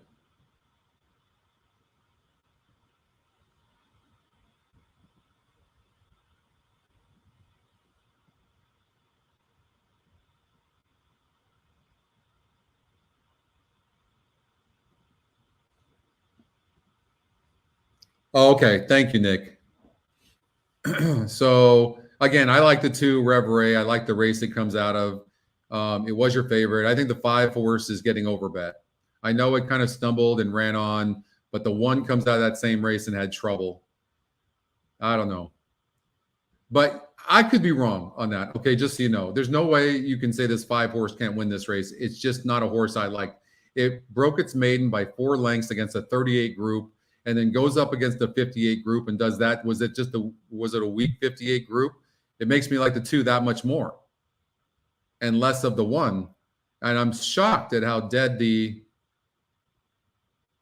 6 is. And right now you're getting 4-1 on the 2. Weaver is at 600 in 9th.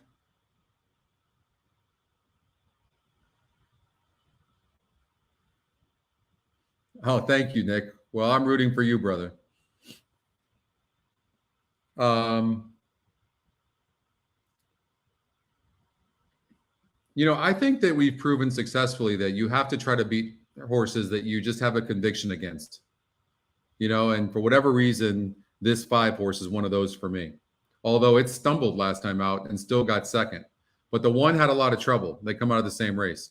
And now, and the 6 and the 2 come out of the same race, but the 6 is dead on the board. I don't know why the 6 is so dead on the board. Look at the pace advantage the 6 horse has over the 1. Hey, Darsh.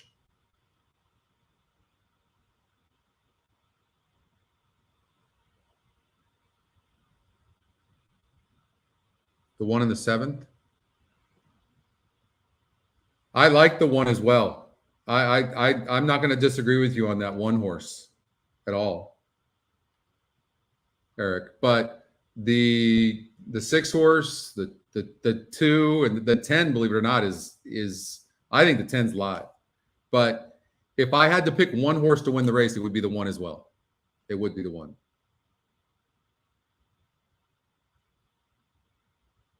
I like horses on the up. I don't like how this horse was 33% last time out and now is 16%. But Reed France is on fire. The horse does draw the rail, which I don't like. Had the outside last time out. But that was a 68 SOR group. I mean, this is a much. Look at these groups. You see why the SOR is so important, guys? Look at this. Same conditions the last 3 races. A 62, 3 races back, got a 2nd place. 58 won. Then goes up to a 68, but the same level. You see this? And loses, gets its ass kicked. You see that? And now back down to a 58, in which it won 2 back easily. That's how important the SOR is.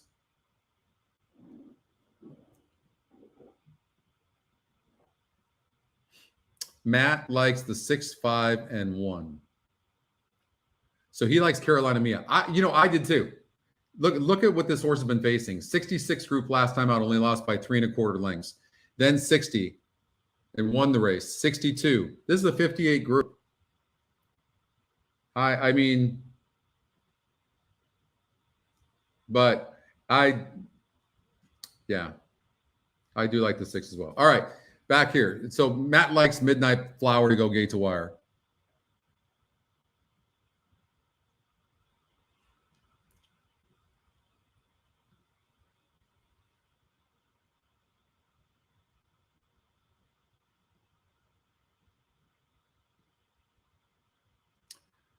All right, so I'm in 3rd, 4,223. John Nichols is in the lead. Frank Mustari is 2nd. Nick, okay, 890. And Ryan Flanders, 825. Dave Weaver, 604. And the red light is flashing on the starting gate at Golden Gate Fields. The runners are making their way towards the gate for race number 6. Christy Moore. She's so funny. She's not even made a bet. She's crazy. And then she'll probably win. That's what she does. Leaders at 6K. Oh, we're right there. Right there.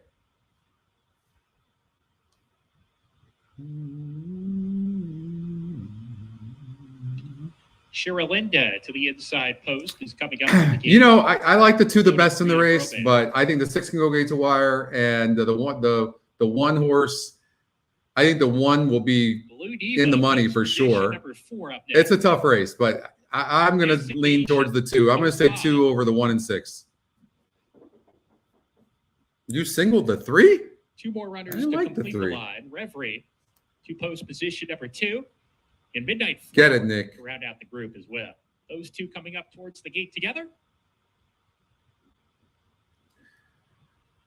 The rider hopped off Assignation. Billy Anton, Georgie. He's now going to get back in the saddle here as Midnight Flower has loaded. And Reverie coming up to post position number 2. We're ready to go. Reverie. Come on. The late pick 4 here. And Lara. Uneventful break for all the runners. Shiralinda from the inside. Okay, so put a note that the 6 had to send hard from that outside post. It did. She moves forward, and 1 just sitting beautifully. And the jockey's going to go to the outside of the 6. Smart move. And the 2 is just saving ground. But the 6 had to get used. Clearly. Assignation is so third ahead of her that's why you put these notes for sure. Lengths off the leader, Midnight Flower, who's clearly ahead. Get it, Nick. The last pair, Creative Romance, she's on a hold at the back with Blue Diva, the stakes winner on this track a couple of years ago. She's last, 4 lengths off the loose leader, Midnight Flower. Now Linda gets closer, a half length back. Jockey did a really good job on the 1. Didn't have to ask him to get there either. That's key. Second is Shiralinda. Referees to the inside. She's on a hold. Assignation in the 3 path to join third with her. Blue Diva attempts to get closer up into 5th. Creative Romance shuffled to the back of the pack, but she's only. I like the ground that the 2 saving on the inside. Tightly clumped up As they hit the 4-turn run, Midnight Flower leads the charge into the turn. She's on top of half length, now pushed along to keep pace. Sheralinda is second. So the two Andy Mathis entrants first and second, and Midnight Flower sneaks away. Midnight Flower opens up the lead to a length and a half, lets it out a notch. Two's got the measure of the 6. Sheralinda's all in right now. Is he going to have to take the rail or going to go to the outside? I don't know. One's running good too. 2, come on, 2, go to the outside. Do something. Come on, go to the outside of them. How much best was the 2? Get up! Get up! Referees charging after. Get up! It's these two. Get up! Coming to the finish, and Midnight Flower get there. 6-2-1. The 3 horses we had. 6-2-1. Rough trip, second best. Then Sheralinda, and fourth was Creative Romance. 6-2-1. And got you had to get used 9-2 on that. 9-2 over 9-2. How's that? You guys had to have an exacta box there, right? We didn't have the 5. The 2 was best in the race, that's for sure. Number 6, Midnight Flower first. Second, number 2, 5 ran last. Number 1, Sheralinda. Fourth was you have to stick with those convictions, even if you don't win them all. Or like sometimes you get beat. Race number 6. Please continue. Thank you, Kevin. Thank you very much.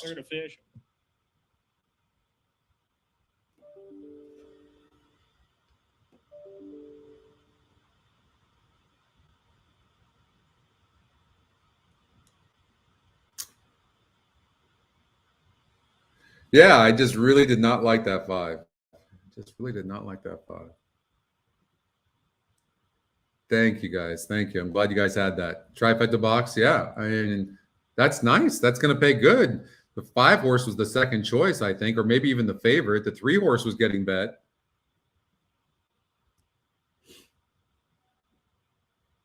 All right. Nice. This horse had to be used to get the lead.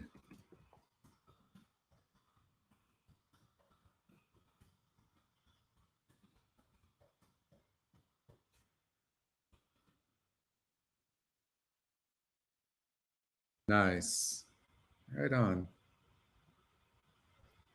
Don't forget to hit the like button, everybody. Don't forget to hit the like button, everybody. We'd really appreciate that. Yeah, we got to keep me healthy. You had the exact and try. Yeah, this is the best group, Deb, isn't it? It so is. Nice, oldie. 6-2-1. And you look at the exacta, 21.60, the trifecta for 50 cents, $44.15. Incredible. Wow. Don't forget, we've got the golden hour pick 4. It's a 15% takeout.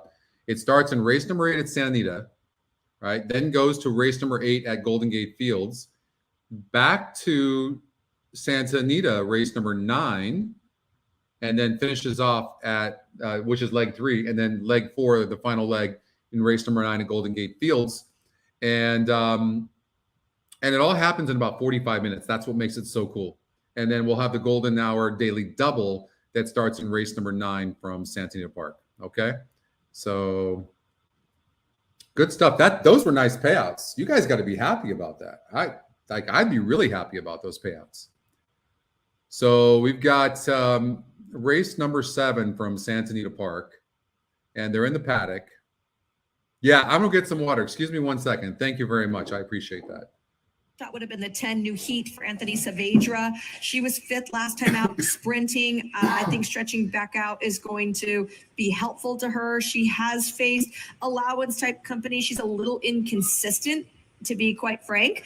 But if I was looking to add one more, it probably would be her. But she'd have to really step up her game for win contention. Hogan's Holiday, the 8 for Robert Falcone. I'll tell you something. This horse looked pretty good coming off that layoff from September over at Monmouth. Yeah, she definitely did. And the drawback here is that she's cutting back in distance, and her rally was too late, according to the comment line in that last race. It is hard to make up ground. And I actually got felt like blue she Gatorade. got enough of a trip there to be able to do so, and just couldn't get it done. She is going to get I would love to have some scotch, but rides this turf course great though, so maybe we'll have her a little bit more involved. I think I'll wait on that. She doesn't have a turn of foot that's instant, Right. so maybe she needs to just start that kick earlier. I like it. What about the 5 Rockin' Redhead? Has not raced since May here at San Anita for Richard Baltus. It was an even race. This horse has shown speed before going the distance. And she's been working really good recently. Her last couple of works, a minute and change each one. That last one on the training track, she was going by herself. She got a little. That's Michelle tired Yu late talking, overall. a friend I of thought she mine, looked Michelle. really Michelle's good. She actually had a her ears fantastic up. person. She is coming off the break, but it seems that Baltus has her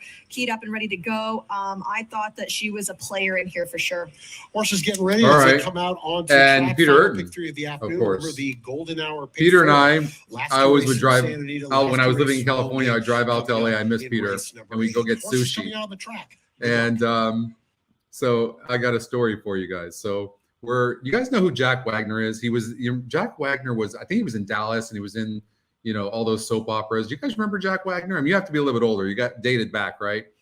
And so me and Peter wanted me to teach him how to golf. I'm like, that's how bad Peter is, that he wanted me to teach him. And so we're sitting there playing, and I'm wearing Uggs, okay? Because I didn't know we were going to go hit some balls. So I'm wearing Uggs. And so we're sitting there, and I'm like, this is what you do. And I'm like shaking my hips. I'm just joking around with him, right? And I'm moving the club, and I'm shaking my hips. And all of a sudden, this guy behind me is Melrose Place, yep. And Jack Wagner is laughing his ass off. I didn't know it was Jack. And I hear somebody laughing. And I look back, and I notice it's him. And he was just busting. He could not stop laughing. And the nicest guy. He was great.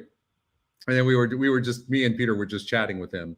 And so yeah, it was really funny. All right, coming on to the track. Allowance optional claiming for 4-year-olds and up. Named for Ben's heavenly Fillies and birthday. mares. Scratch number 9, California Coupe.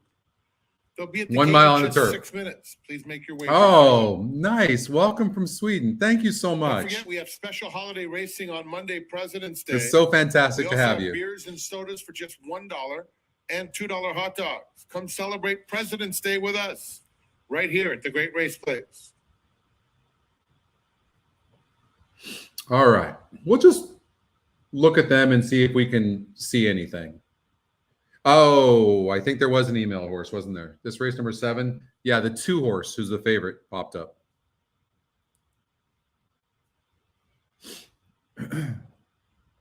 Oh, it was so funny. Yeah, me and Peter sitting there, and I'm trying to show him, and I'm shaking my hips, and I'm moving. I'm like, you just got to loosen up. And I was exaggerating, and I'm moving my hips, and all of a sudden, some guy's just literally busting up laughing behind me. And Jack's a scratch golfer. So it was great. This is the horse I like the best in the race.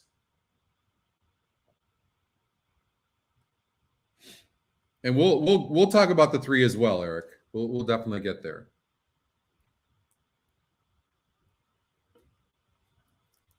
The 1 looks amazing. Key Flower is a tough read. 6-5. You knew it was going to be the favorite. And it ran in a grade 1 over at Woodbine. Gold for Kitten was a horse I thought could be in the money. But I don't think the horse is at this level of the 1 and the 2. There's the 4 at 13-1. Cordiality has some speed. I didn't like that horse for the win, though. 13-1. Zenyatta was the greatest. My favorite horse of all time. I miss Peter. Rocking Redhead, 7-1. Another very fast horse. 2 long shots coming up. That's the 6 horse, Zayarat, for Vladimir Seren. 25-1. Not at the quality of these horses. The other long shot, Sassy Serb, for Richard Baltus. Ryan Curatolo aboard at 22-1. Both those horses really don't look to have much of a chance. Hogan's Holiday, 0 speed, but I think this horse could get up in the money. This is the type of horse that Humberto wins on. So I wouldn't ignore this horse at 8-1. Scratch the 9 horse, and on the outside at 10-1 at 13-1. The 10 horse at 13-1. New Heat for Tyler Bass. This is not the worst looking long shot in the world as well. And that's a field of 9 here in the 7th from Santa Anita. Don't forget the $5 Golden Hour Daily Double starts in race number 8. That said 9, but it's race number 8. Race number 7. It's an allowance option. All right. let's take a look at these horses.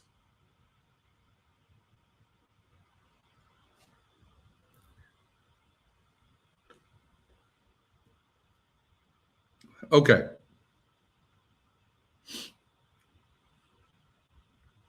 So Mraz,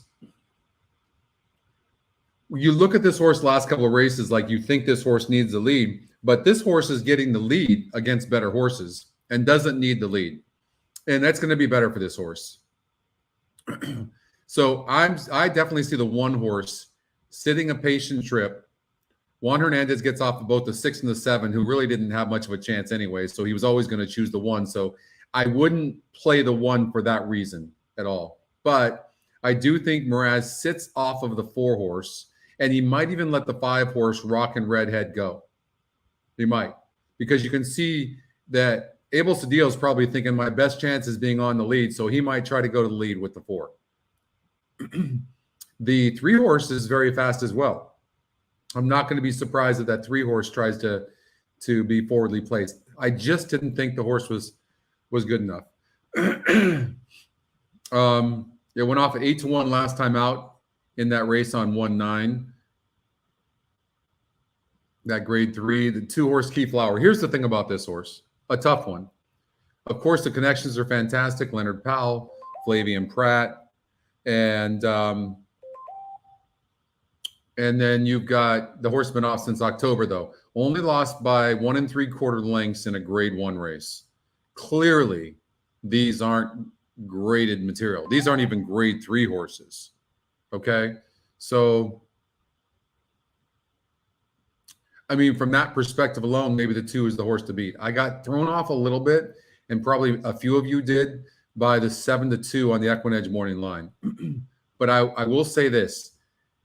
I think that the EquinEdge morning line is not as accurate with foreign horses, and this horse only and has 1 race in Woodbine, so it is North America. But I do think that that maybe this the morning line is having a hard time with this too, possibly. So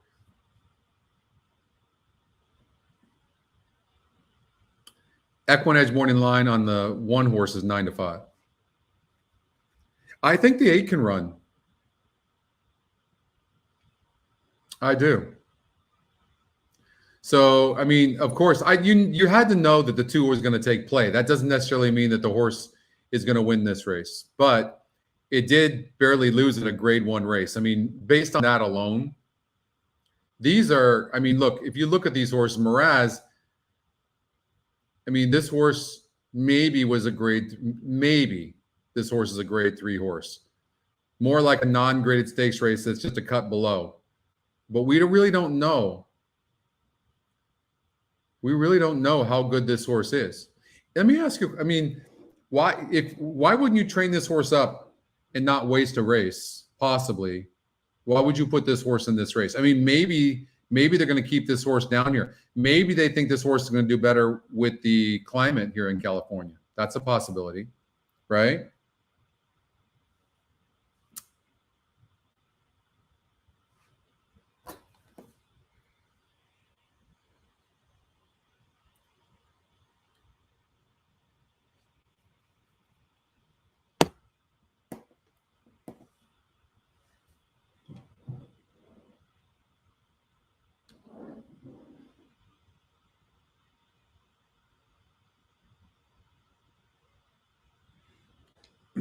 I think he's just kind of naturally fast, Jay. I think, the one. I think that just naturally he's going to be there.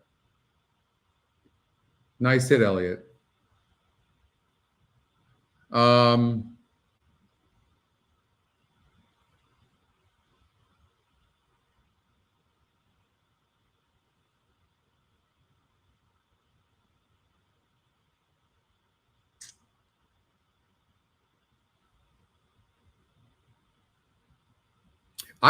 This 8 horse might run. I'm trying to figure out. By the way, hey Nick, what are the rules? I think I've only made 2 or 3 bets on this. Is there a certain amount of bets I have to make on this thing? Can you tell me? I know I bet the total amount, but was there a minimum amount of bets I had to make, Nick? in the tournament. I've only bet 2 races so far.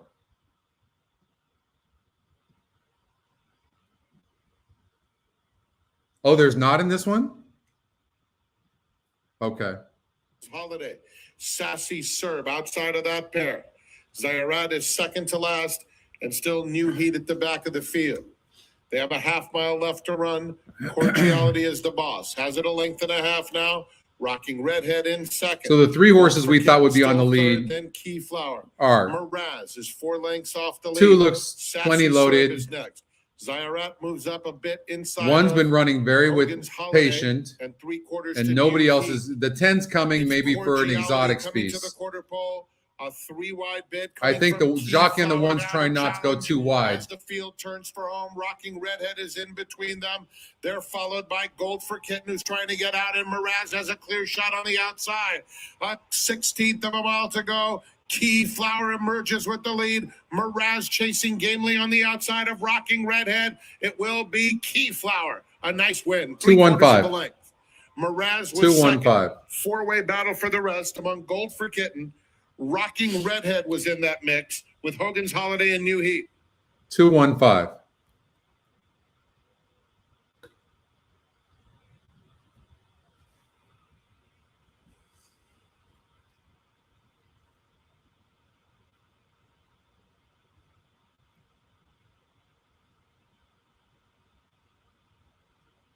Oh, that's true. Many are at 300 still, aren't they?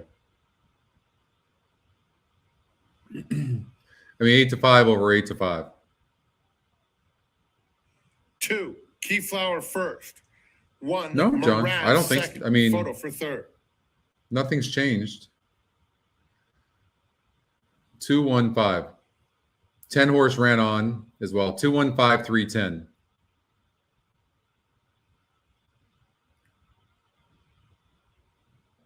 Look, it looked like that kind of race. Look, 5 horses within what? 2 lengths? 6 horses. So it ended up being the favorites, but I really wish, because I'm a big Flavian fan. I wish I really could have got on this bandwagon of this too, but I had a hard time with it. We had 1, 2, 8, and 10. They came in first, second, fourth, and fifth. No, the 3 horse came in there. By the way, I put the 3. We could see better today on the stretch out. GSR jump second off the layoff. This 3 horse here. Look at this horse went from a 69 to a 76. And by the way, this horse had a lot of trouble. So, and it's lightly raced, and it has 4 wins and 7 tries, and this was a tough field. Had trouble. Watch for next.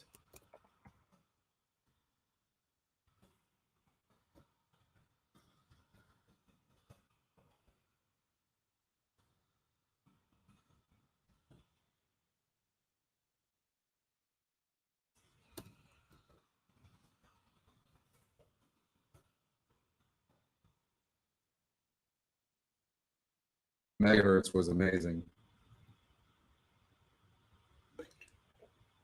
You saw that too, Gary? 1260 exacta for $2. Yeah, 630 for that.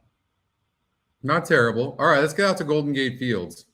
They're on the track. Let's take a look at them.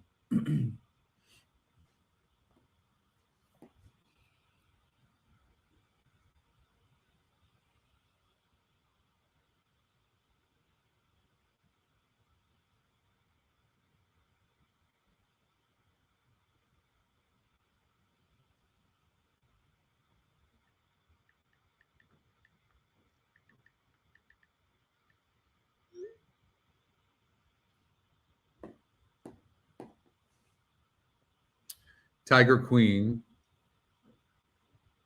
I don't think I liked this horse today.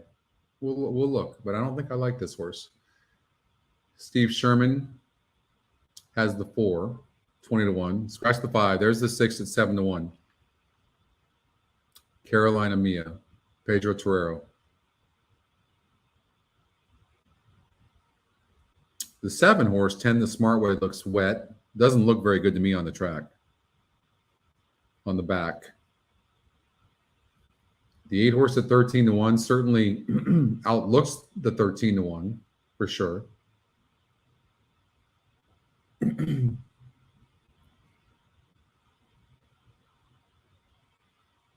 And the 9 horse at 25-1 doesn't look so good on the track. 10 horse looks okay.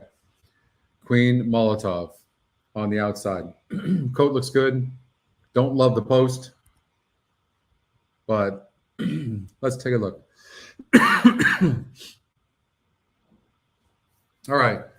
Here's my notes. The 1's back with friends seems tough. My top pick in the race would be the 1. The 2, no speed, but it's going to be finishing for sure. 6 horse Player gets much easier here. I do think the 3 horse deserves a big look. Faced way tougher.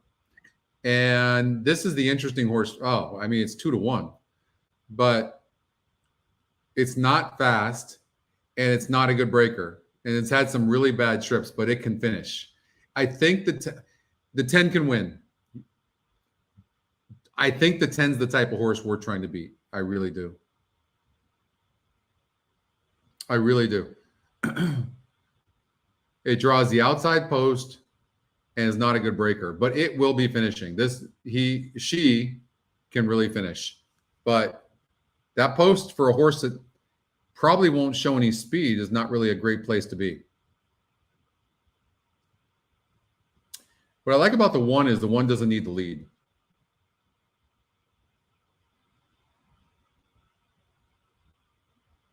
Two horse seems logical, is logical in here.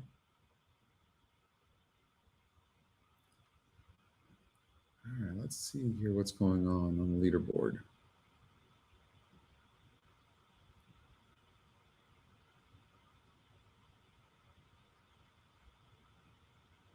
Did they update this yet?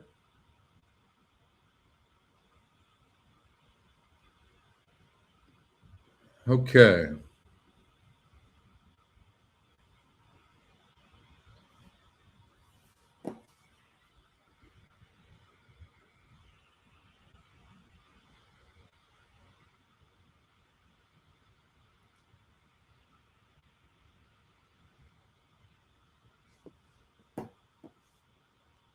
Not yet? Okay. Thanks, Nick.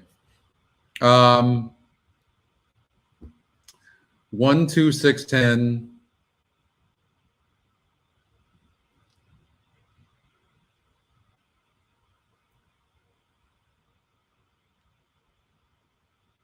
I'm really shocked that the 2 horses only got a 4% number. But then again, you can see the numbers are like wide open. But they're adding blinkers to this horse, and Evan Roman jumps aboard as well.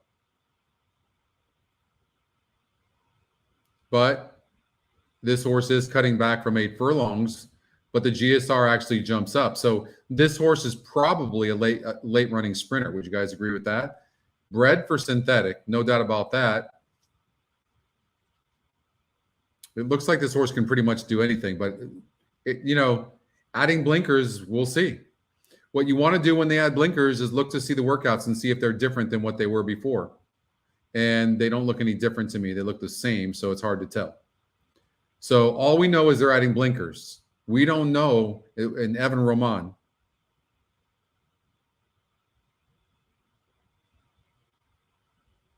Oh, I'm sorry, Noel. I didn't see your.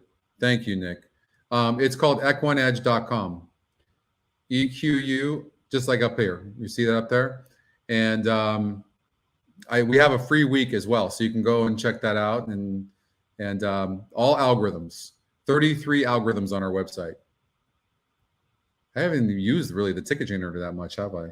By the way, I don't know if you guys know this, but the ticket generator has been upgraded. It's pretty killer.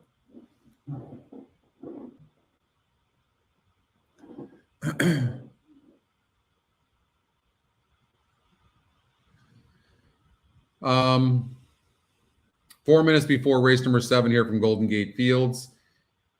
I always try to beat a horse like the 10 horse from the outside post, bad breaker, but this horse can really finish. But I was really hoping to get some odds on this horse. Lagatha draws the rail. That's not a great place to be. But the horse, is he going to have to send and then going to duel with the 6th? The 6 is going to be in the garden spot. You know that, right? The 6 is going to be sitting perfectly. 6 can either be on the lead, but doesn't have to have the lead. But there's a lot of speed in here. 7's fast. 8 is fast. I didn't like the 7 or the 8.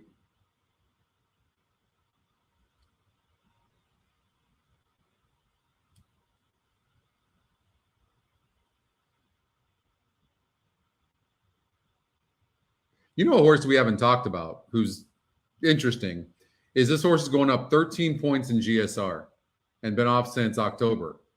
And some decent workouts. Fred Mojer Jr. Emma's Dance, the 9. In a race that seems wide open, I'm just noticing this right now. But in a race that seems wide open, why couldn't the 9 run good? I don't know. I'm not going to be surprised.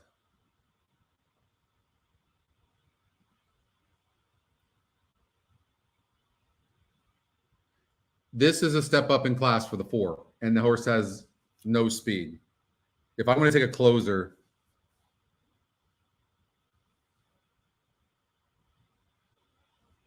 the EquinEdge top pick is hitting at 35.5%. That's what it wins at. Hey, Doug. Thank you. I'm feeling a little bit better for sure. Thank you very much. The only reason I don't love the 1 is because of the rail, but I do think the horse is best. It's also, if you look at 5 tries going 6 furlongs in the synthetic, and the horse has got 2 wins in 2 seconds. So it's been in the money in 7 of 12 tries.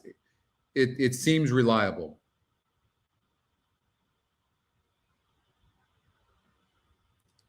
Last time out, that was a 68 SOR group. Throw that out. And that horse was 33% in that race.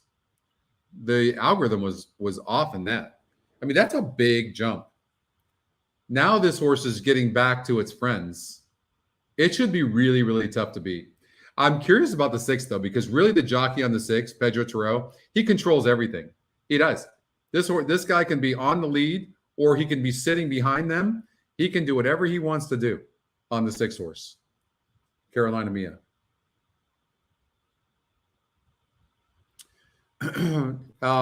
We added the pace in there, or the front runner algorithm. We had the front runner algorithm, Dan, and it increased it a lot. So it's pretty good. It's way better than the old one. All these algorithms, we're working on the front runner algorithm to upgrade that right now. Right now, the thing we're focused on is real-time updates to make sure that all real-time stuff, live odds, upcoming races, jockey changes, metric changes, races off the turf, all these things are done very, very fast. So that's what we've been working on for the last month. Oh, you guys want to see the new user interface? That for RaceView? All right, after this race, I'll show you. Remind me if I forget, but I'll show you the user interface that's going to be up in a couple of weeks. I want your guys' opinion. I think it's incredible. Way easier to read the metrics, and I'm hoping you guys will agree. If you don't, I'm going to cry. I think Seems Logical is going to run a good race. I really do. I really do. I think we might see more speed in here. I think the 7 and 8 might force the pace. 9 might even try to force the pace. 1 might be forced to try to go the lead from the rail. 6 might go. I'm starting to get on the bandwagon of the 2 horse. Just a gut feeling. All right, beautiful looking gray. All right, Matt Dinnerman has the call of race number 7. Good luck. 5th place right now, Nick, you are?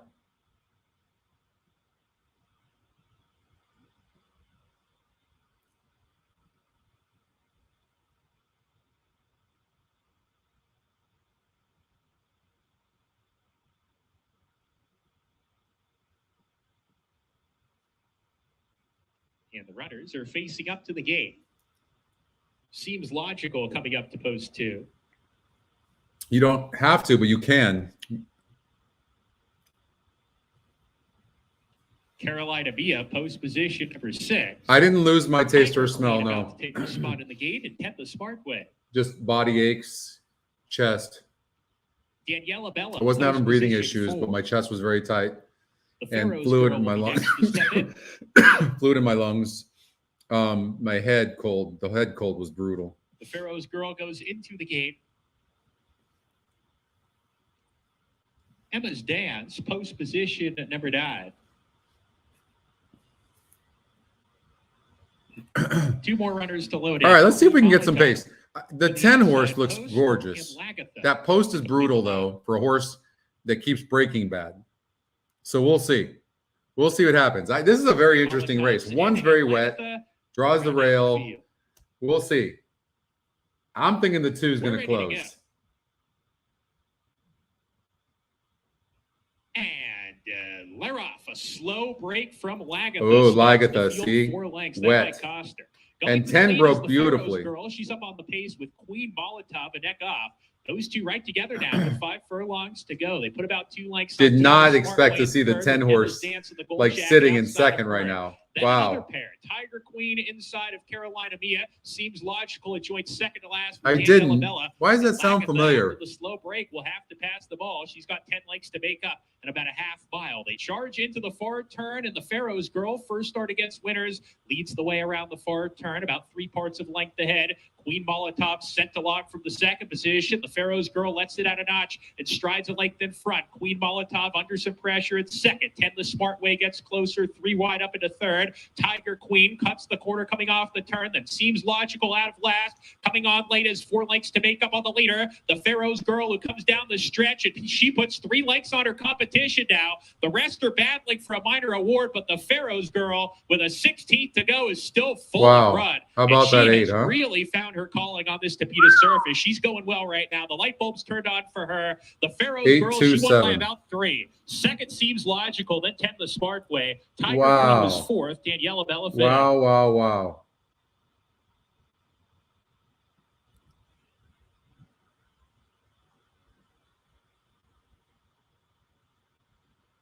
13-1 on the 8. Ah, man. Number 8, the Pharaohs girl. Jonathan Wong, the horse 13-1. Second was number 2 seed. That 2 horse ran huge. 7, 10 the smart Ends up way. getting off Fourth at was 8-1. 3, Tiger Queen, and 5th was number 4, Daniela Bella. 8-2-7-3-4. The SOR. Top 5 finishers here in race Let's see. number 7. Please continue to stand by until the result is declared official. Yeah. No, and well, you know what it was is that horse just broke its maiden and comes back and beats winners. That, and after taking 7 or 8 races to break its maiden, that doesn't happen that's not very easy to happen. Well, the horse is just doing really good right now. Jonathan Wong's got this horse doing very good.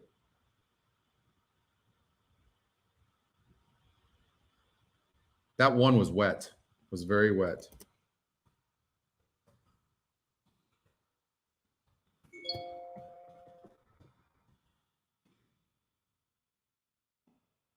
What's up, Mr. M? Hello to you. All right.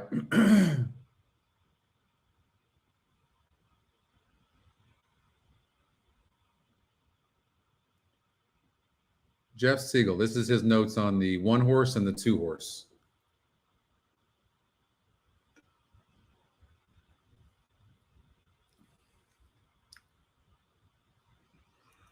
Still 12,824 tickets alive. This race is now official.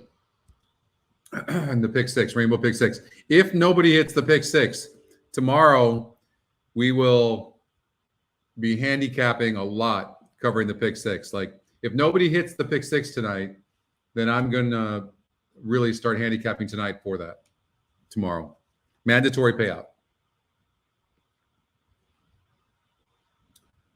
All right. Let's get out to Santa Anita. We've got race number 8, which starts the golden hour. Here we go. 2 more races to go at Santa Anita Park. All right. Atomic Bomb was a horse that the system singled. I tune it out, Nick, honestly. I very rarely will listen to anybody unless I think the information is something. I tune it out. Because I know the work that I put into it, and so I don't know the work that somebody else put into it, right? So if I think there's information that kind of enhances what I'm already thinking, that's usually where, but I won't get off of what I like.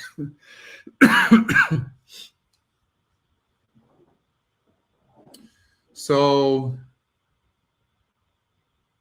oh, you guys want to see the user interface? Tell me what you guys think. That's it. So what we did was, since you have to click on the horse to go to Handy View, we made it a link. Then we separated the many of the metrics away from the odds, right? So that could be by itself and clear, so they're not all on top of each other.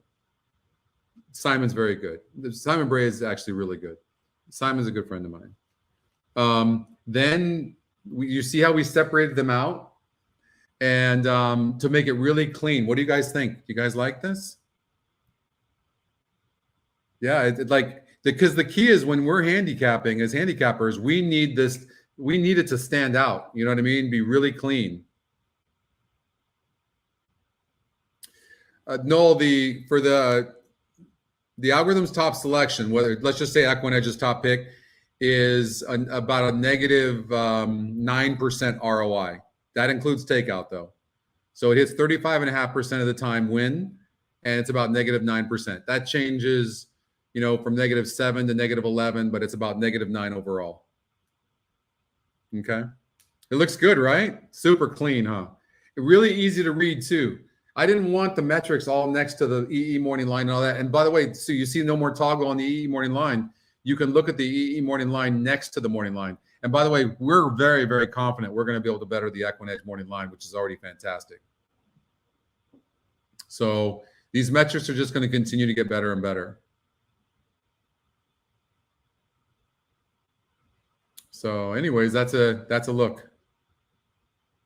Yeah, it's nice. It really makes it easy to read without having to toggle back and forth. Thank you. Thank you. The team has really worked hard, but that's a look at it right there.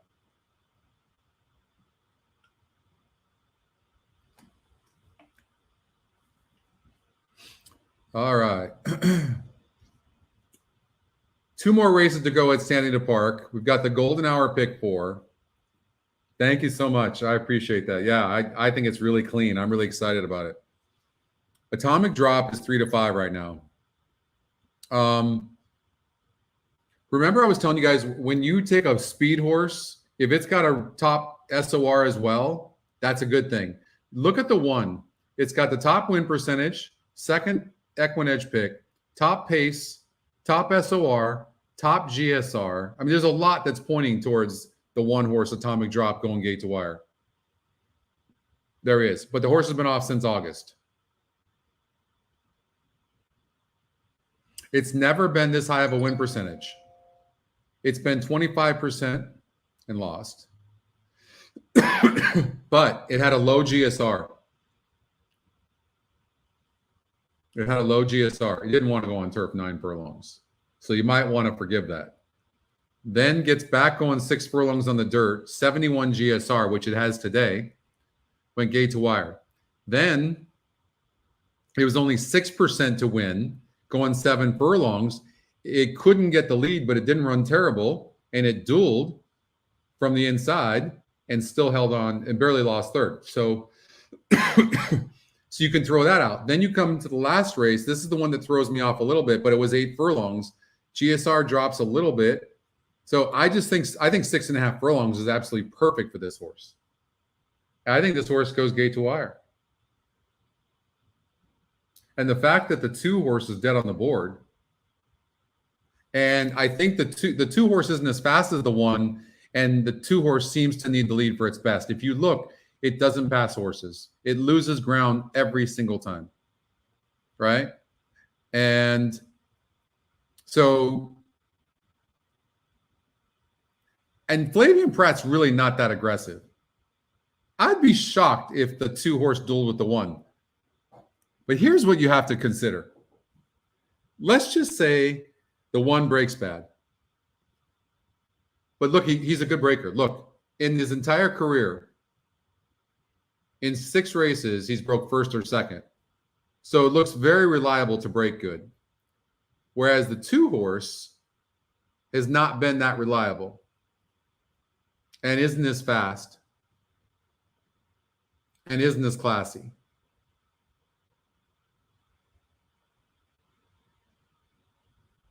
I think the 1 going gate to wire is likely.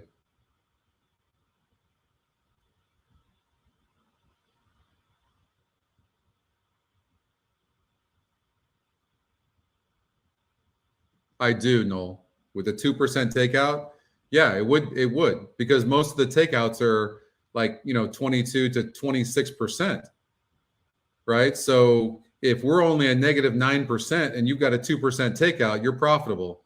Tell me where I can get 2%, and I'll put in a lot of wagers. Trust me. Yes.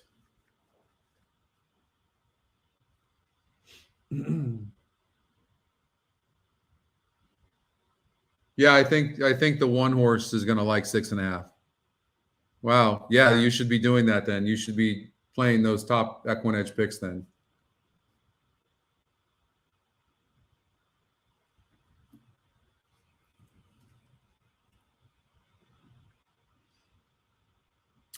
But like I said, for whatever reason, if the 1 broke bad and the 2 sent, so let's just say the 1 and 2 duel.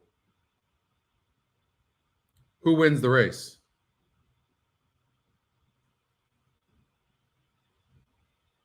The GSR jumps 8 points here on the 5. I mean, but this horse is so outclassed, it's not funny. 4-horse is a closer, but this horse is...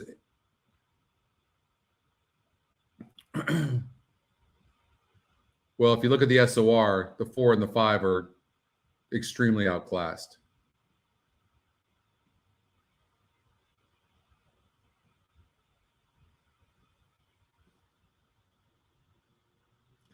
I have to make a call here, don't I? In this tournament. What's Tin Cup say? We didn't come here to play for no second, right?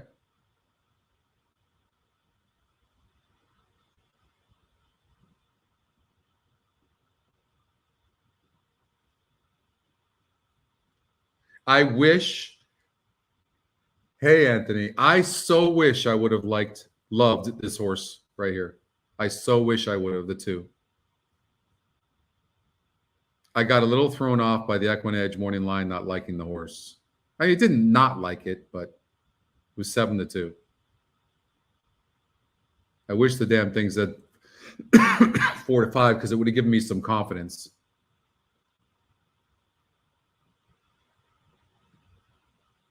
Five minutes before the 8th race. Okay, we got to do the golden hour, though. All right.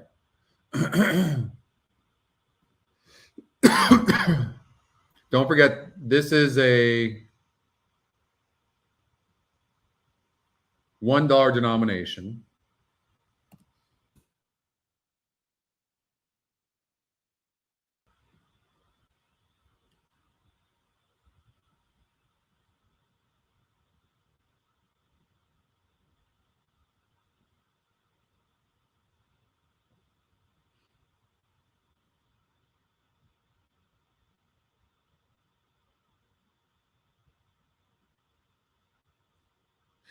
I'm not going to be surprised. Yeah, we have to improve foreign horses. I'm not going to be surprised if Midnight Special finishes in the money. Got the bug aboard and probably the best closer in the race. There's an asterisk on the horse, but I think this horse can close. I think the front runner algorithm can be better as well. I love the front runner algorithm, but we need to make it better. I tightened up the screws. You're seeing less front runners now, aren't you? I tightened it up. I want to, until we can better the algorithm, I want it to be very, very tight. So you're going to see a lot less of those asterisks.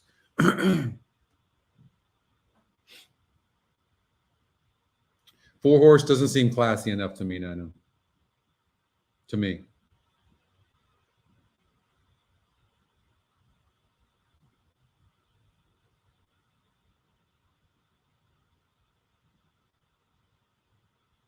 Three to 5 on the 1.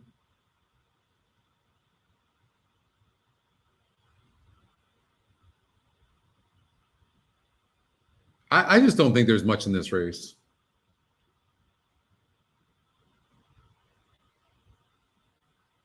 How about Reckoning Day? How about Efren Fernandez? It's Efren, right? I think. Or Eric. They've won 7 of 14 races, Craig DeLossie.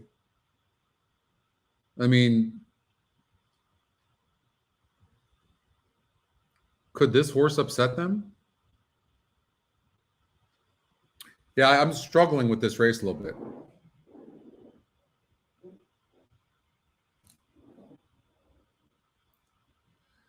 I wouldn't say it's a disaster. It helps me eliminate horses when I see, low pace numbers and see asterisks.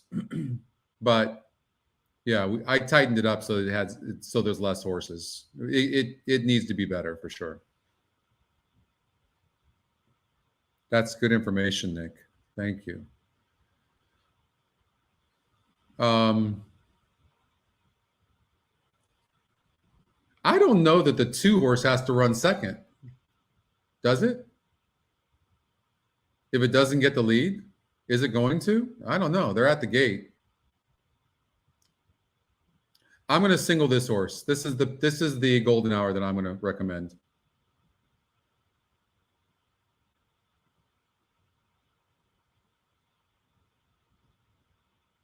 Right there.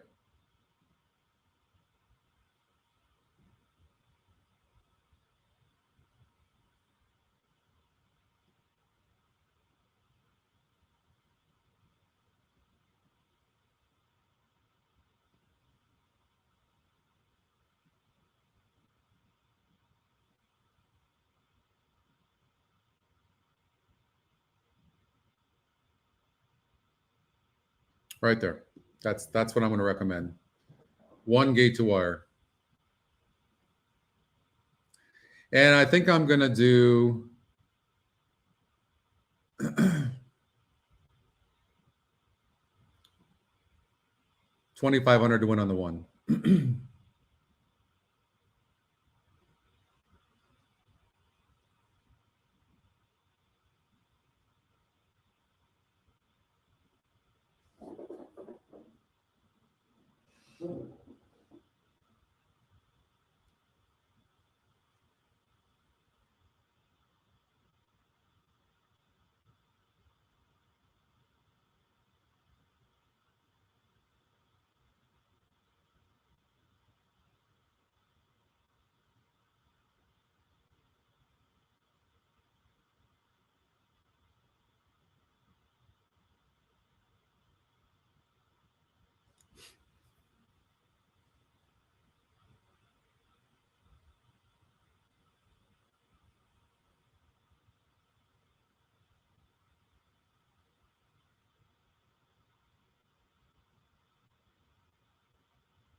I don't know why the sound's not working. I'm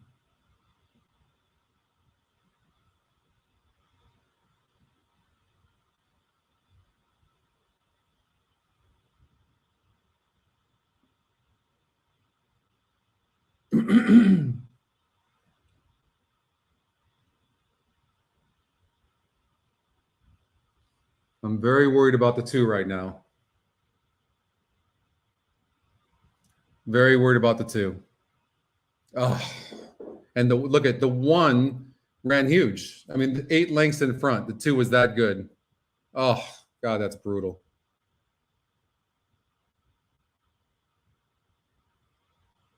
Brutal. 4 or 6 for third. I don't know why.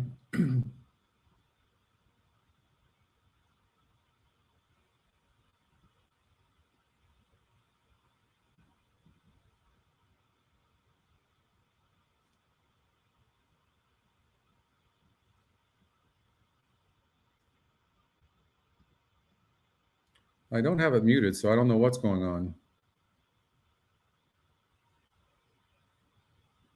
Yeah. 8-5 on the 2, 4-5. Two, Scary Fast Smile first, 1 Atomic Drop second. It's a photo for third. I mean, that's unbelievable how that 2 ran. well back to the rest of them. Nice claim by Doug O'Neill.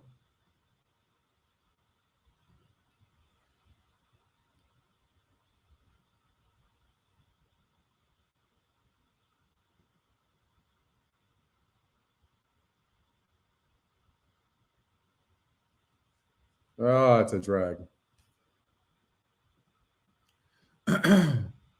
2-1.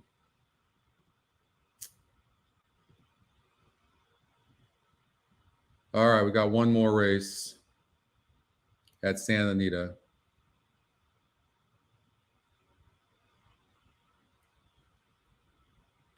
I think the 4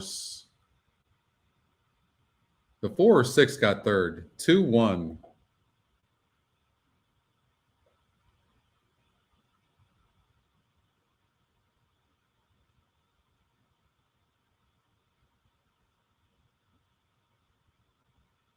What that exacta pay 2-1? Anybody know?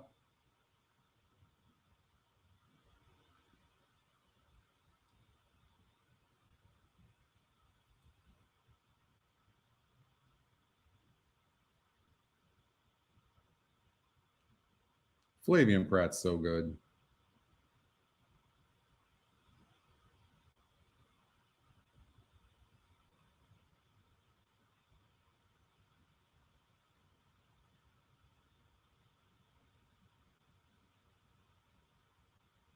$4.40. Was that for 2? Okay, for $1.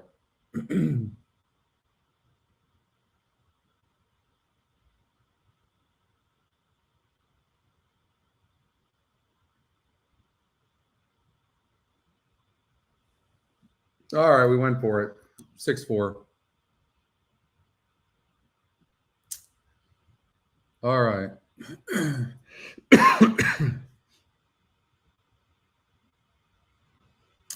Golden Gate race number 8. 1 horse will be finishing. Tougher here. The 2. I didn't like the 2. I think the 8's a single. I think 8 won exacta. That's what I think.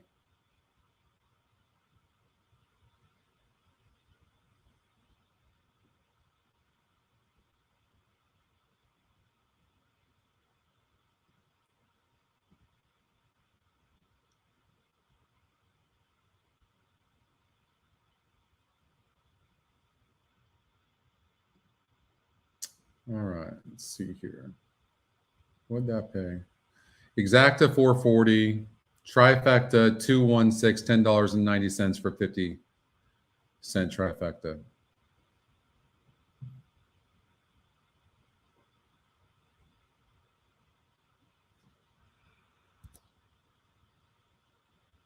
That 2 improved so much to do that.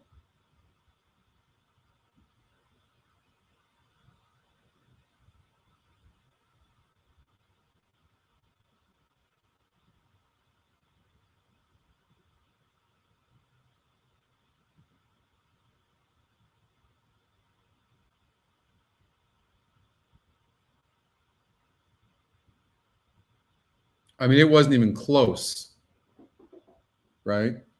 The 2 and 1 were what, 8 lengths in front of the 6 and 4?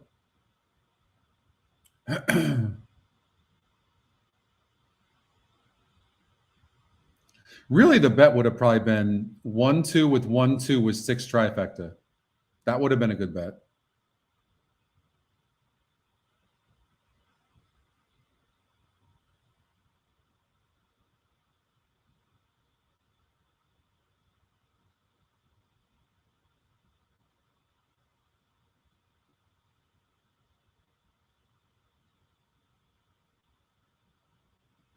All right, let's check out the horses on the track.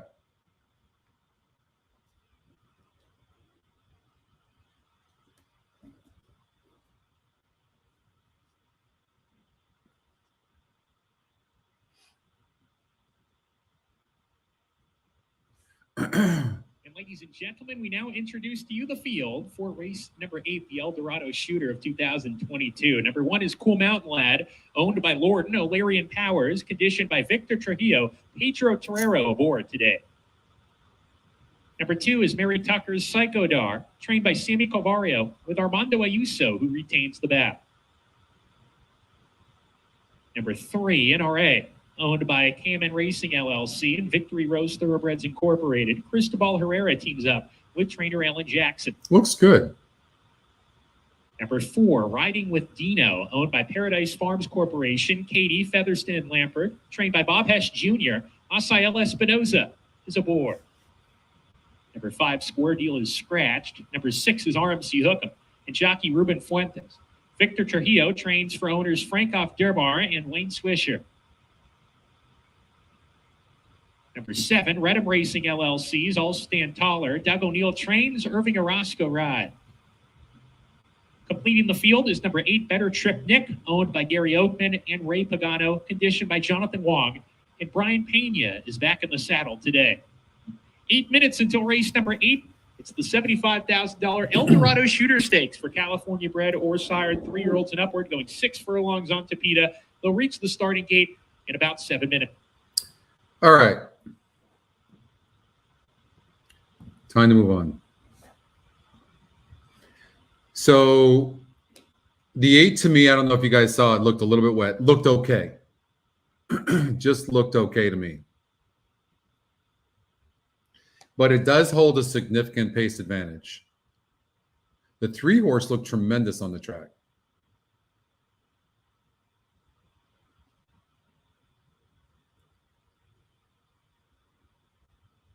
And this horse has been very consistent when it breaks good. Look at the, if you look,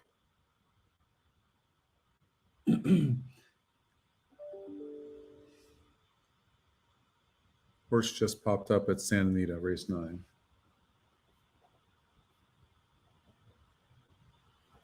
All right.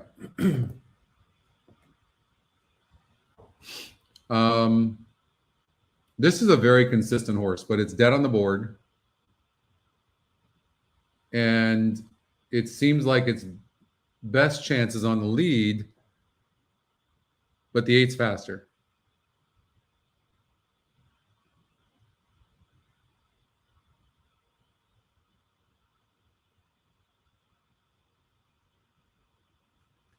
Not yet, Bill, but we'll, if you remind me after the 9th at Golden Gate, we'll look at it, okay? I really didn't like Psychodar. RMC Hookem just doesn't seem to be at this caliber.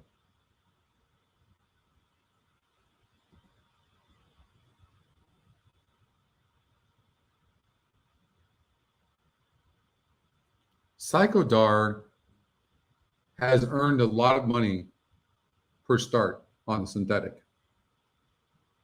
Right? Look what it's done. 3rd and 2 wins. No doubt about it. But those were against easier. But the horse has done it easy. And this is tougher. There's no question. These are tougher in here. Maybe the horse is good enough.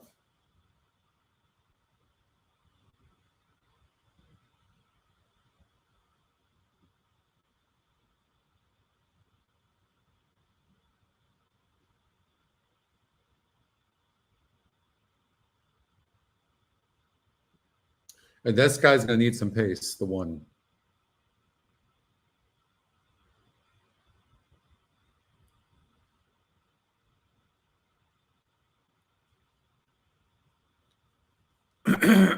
Second off the layoff, went gate to wire first time out. Just didn't look very good to me.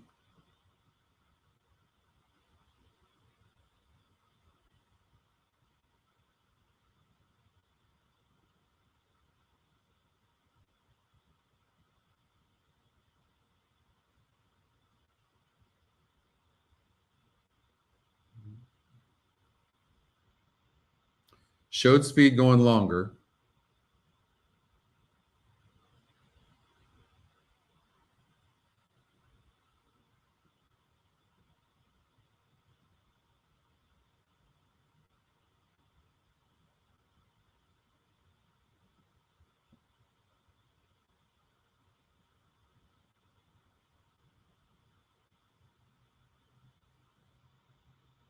Yeah, it's tough, Jeff. It really is. It's a tough race. Like now, the 8 horse definitely has a pace advantage, and it just looked wet to me, but it might not matter.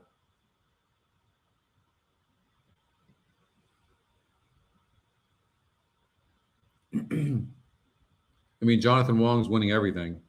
But there's some good trainers in here.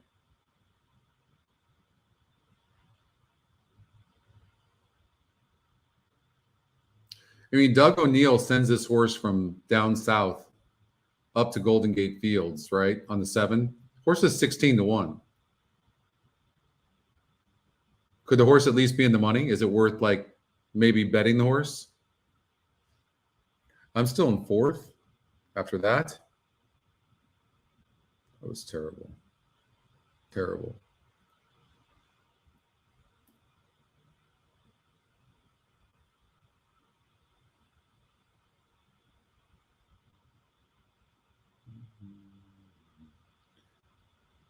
The one thing I can tell you is that I'm betting all that money.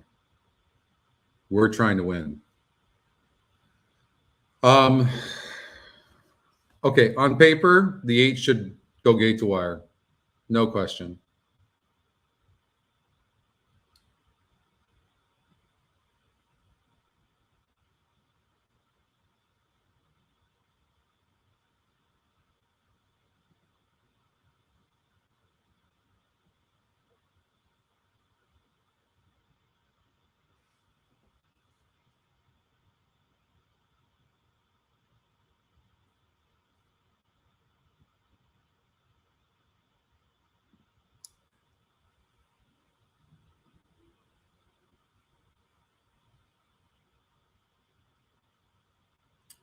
You're live at Golden to the 1278 here, Dan.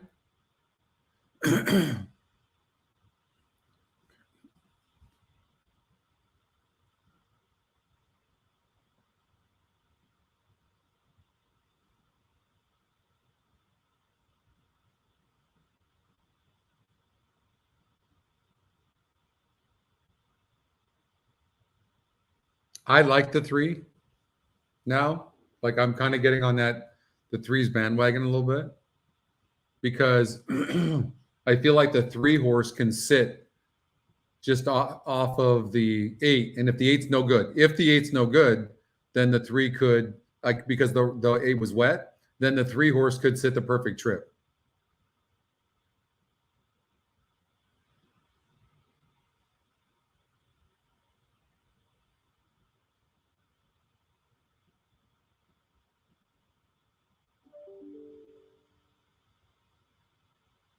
Two horses popped up at Santa Anita.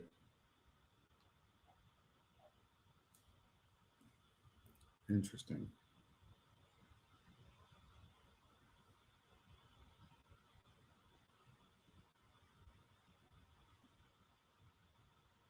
Mm-hmm.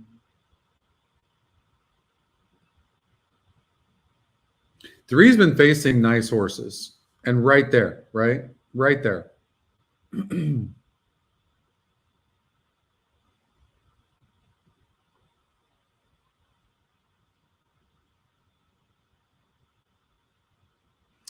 starting to like the 2 a little bit more. It's because the horse did it so easy last time out. Really is in good form right now.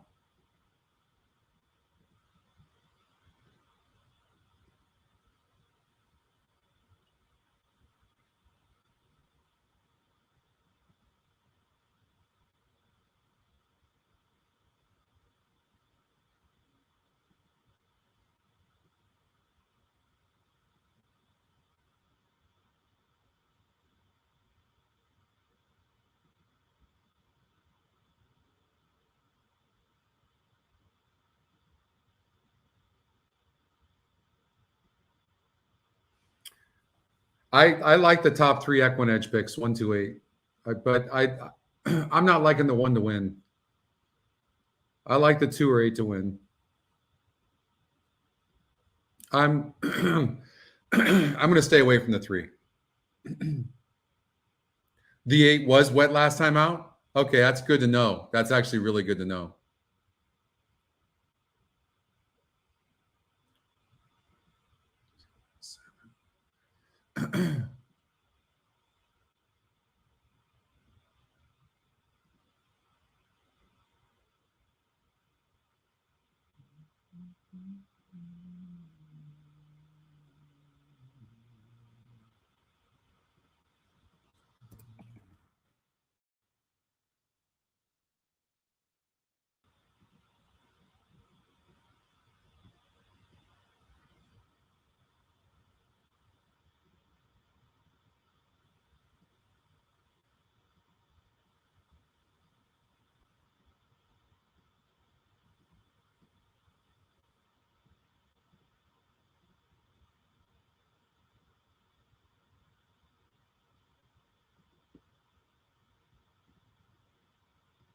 All right, see what happens. Okay, post 3.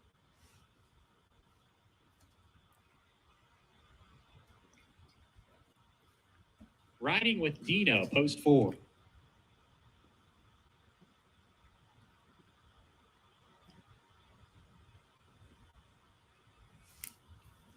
Four more runners to load into the gate.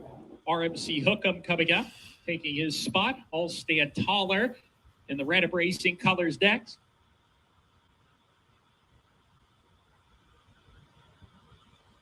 Two more runners to load in. Better Trip Nick to the outside post. And to the inside, Cool Mountain Lad to round out the field. We're ready to go.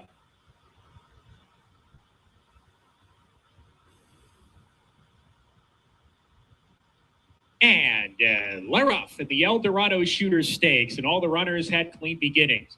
Better Trip Nick is quarter horsed out of the gate by Brian Pena to get to the front, and he's got the lead clearly. Scampers away. The margin's 2 lengths early from RMC Hookem, who moves up into second with NRA. Riding with Dino is next, back in the 4th position, 2.5 lengths off this pace setter. Then comes Psycho Dar. The gray horse is next on the Look fifth. how much bigger a horse the 6 is than the 8. That's crazy. Field with them. Into the far turn they dash. Better Trip Nick hits the far turn, goes comfortably clear, still 2 lengths ahead of the long shot. RMC Hookem in second. NRA pushed along, passed now by Riding with Dino, who's making an outside rally. He's up into third. NRA shaken up under pressure at 4th. Psycho Dar begins a move. He's 4 lengths behind, swings into action on the far outside, but Better Trip Nick is the one to run down. Better Trip Nick down the lane continues to pave the way here. Riding with Dino coming out of the pack in the 2nd position. Psycho Dar tries to get to that pair there. An NRA coming to the 16th pole. Better Trip Nick the leader. Riding with Dino trying to mow him down. Get up, 2. Outside Psycho Dar, but Better Trip Nick is Get up, 2. And Better Trip Nick going to take up the distance. Better Trip Nick and Brian Pena with the El Dorado Shooter from Riding with Dino. That's Oh my God! How'd that 4 do that? Oh my! The horse I like the least. Oh.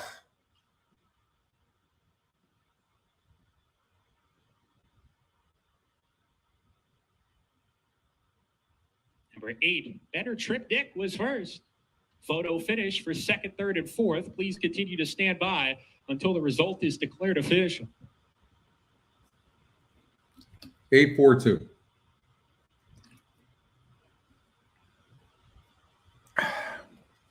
Three to 2 is not bad. All right, let's get last 2 races.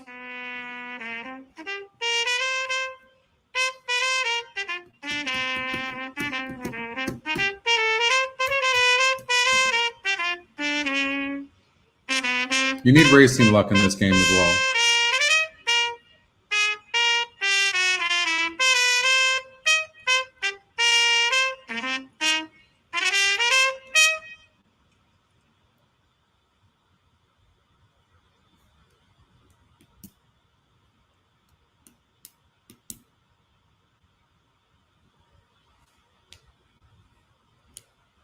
Yep, we got the Golden Hour Daily Double coming up next.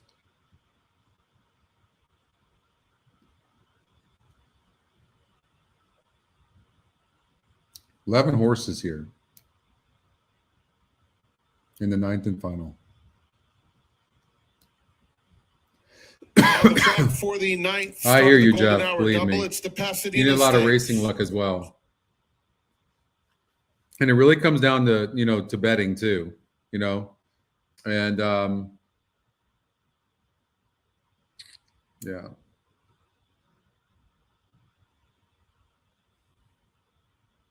You're going to turn things around.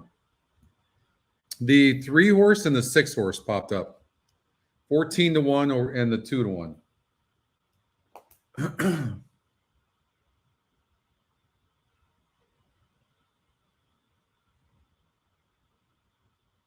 Here's the field. Number 1, Red Road, owned by Steve Taub, trained by Kristen Mulhall. The jockey is Ricky Gonzalez. 2 is Do It for Andrew, owned by Michael House, trained by Phil D'Amato, ridden by Umberto Rispoli. 3 is Crosby Beach, owned by Eclipse Thoroughbred Partners, and Ip, trained by Michael McCarthy with Juan Hernandez up. 4 Fast Draw Munnings, owned by Red Baron's Barn and Rancho Temescal. Trained by Jeff Mullins, ridden by Victor Espinoza. 5 Echo Smith, owned by Benowitz Family Trust, CYBT, Netwig et al. Jonathan Wong trains, Abel Cedillo rides. 6 Sumter is owned by Perry and Ramona Bass, trained by Richard Mandela with Flavienne Pratt. 7 Barsabas, owned by Dracos and Hansen, trained by Ryan Hansen with Tyler Bays. 8 Don't Swear Dave, owned by Redham Racing, trained by Doug O'Neill with Joe Bravo. Number 9 is Epoch, owned by Don't Tell My Wife Stables and DeSormo. Keith DeSormo trains, Ryan Curatolo rides. 10 Handy Dandy is owned by Altamira Racing Stable, Lance Min, and Net Wig. Little merging of names there. Trained by Ruben Alvarado, the jockey Edwin Maldonado. And 11 Opti Go-Go is owned by Calumet Farm, trained by Owen Hardy. All right, that's the With field Kyle here Frey. for That's race the number field. 9. We got the Golden Hour Daily Double. Let's get out, and we got 6 minutes before the race. 2 horses popped up. Crosby Beach, which has got is 5-1 in the EquinEdge morning line. EquinEdge long shot popped up on the email, 26% and 69 pace.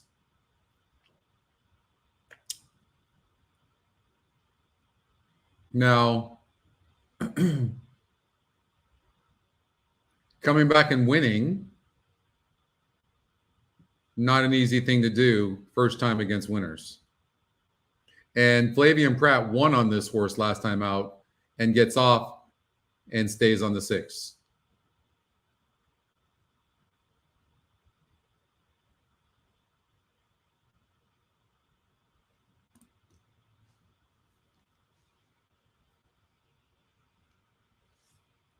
I mean, I don't know. Maybe he had a tough decision to make. I don't know.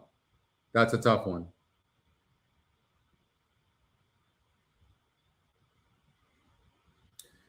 The thing about the 6 horse is it's stretching out for the first time.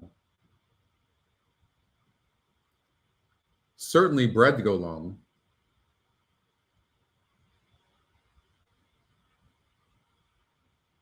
Braden, you like the 2?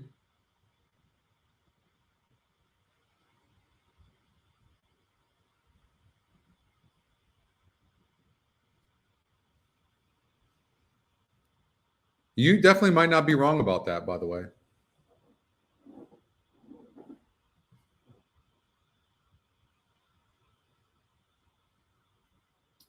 Three is dead on the board.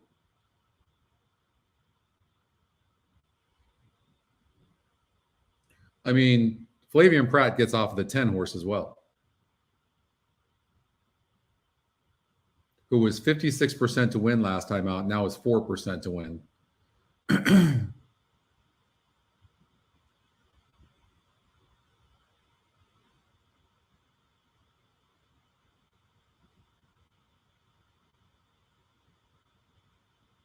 4's on the turf for the first time, and I mean, this is a really nice, well-bred horse for sure.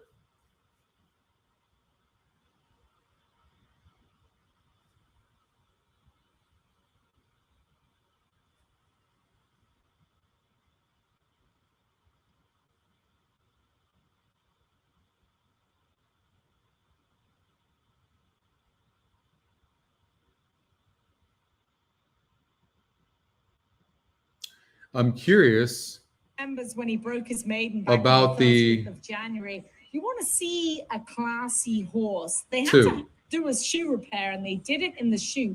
He basically stood still for 10 minutes while the blacksmith pounded away at his foot, put the shoe back on, and then he won by a neck. There was so much more in the tank that day. I think that Epoch with Ryan Curatolo, who's riding lights out, is going to run a very, very big race indeed. Don't forget, everybody, we have special holiday racing tomorrow. We will see you for President's Day, 12:30, first post. She's talking about Monday, right?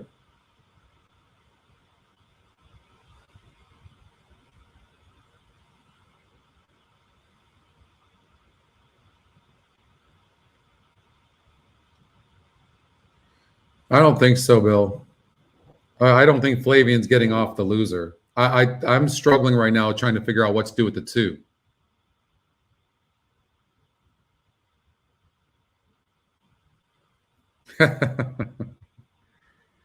He was terrible spot and 1 or 2 before checking badly, losing hope, but then someone recovered to finish a measured second.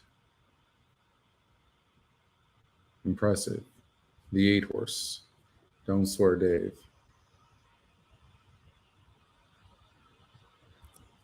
Trip Notes Pro.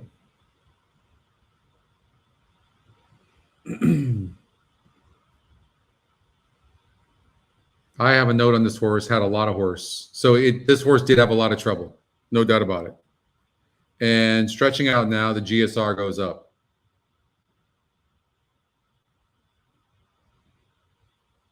So not going to be surprised if that horse runs good. All right, so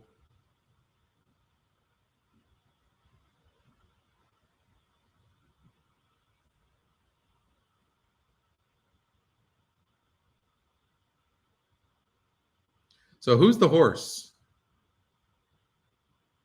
Is it the 2?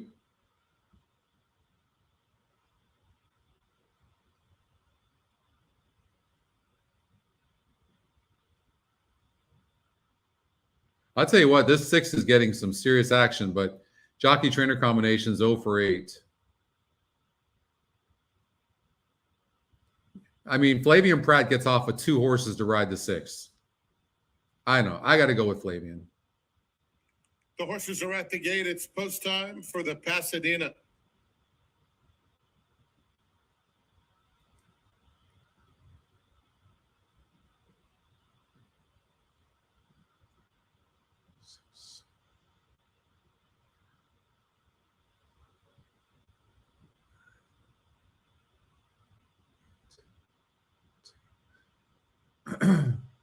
I'm going to do an Looks exact like of Dave 6 goes over in. 289. Do it for Andrew next. Epoch.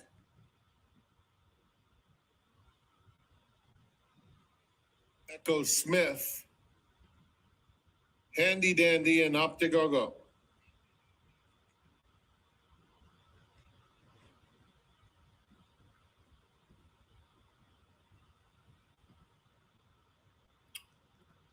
They're in the gate. And they're off. Very awkward beginning for Do It for Andrew at the back of the field. It's a quick start for Sumter. Barsapis is up and on the pace too. In the center of the course, Handy Dandy a joint third. Echo Smith taken in hand fourth. Then comes Epoch. Fast Draw Monies is racing in between horses. 7. Followed Slow by down. Crosby Beach. Don't Swear Dave. Do It for Andrew is next. Followed on the inside by Red Road. And then it's a gap of 5 to Optigogo with no early speed. Onto the backstretch they go. It's Sumter showing the way. Has it a half length. Barsabas keeps him on a second. Then Echo Smith and Handy. How about look at Rispoli. This is what he does. Look at this guy. Past the half-mile pole, and Epoch is He's going forcing right the after 9 to leader. go. Do It for Andrew has also made serious mid-race progress. He's now at joint 4th. In the meantime, it's Echo Smith and Handy Dandy still side by side as they head into the far turn. Fast Draw Munnings, Crosby Beach, followed by Don't Swear Dave, who's 10 lengths off the pace. Red Road, Optigogo is far back.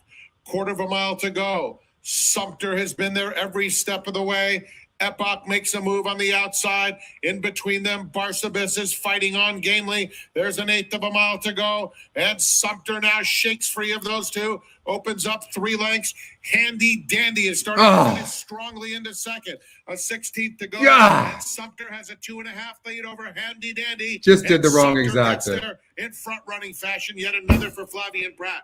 Handy Dandy was a very good second. That was the Then picks it was a too. Look at fall this. for 610. third between Crosby Beach and Don't Swear Dave.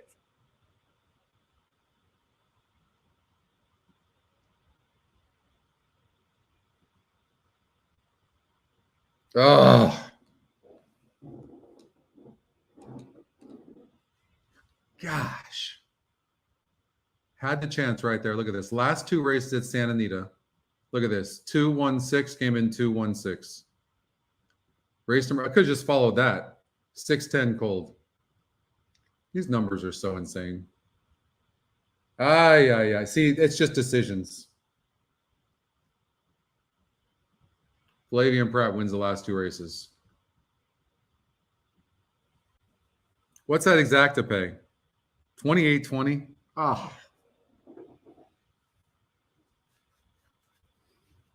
Oh, God. Oh. Did the 3 get third? Number 6, Sumter was first. No. 10, Handy Dandy second. It's a photo for third.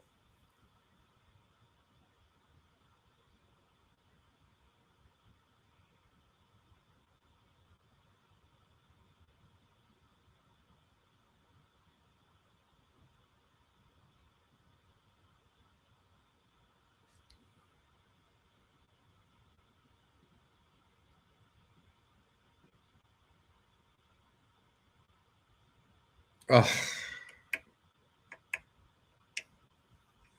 Could have done a trifecta 6-10-3, exactas 6 over 10 and 3.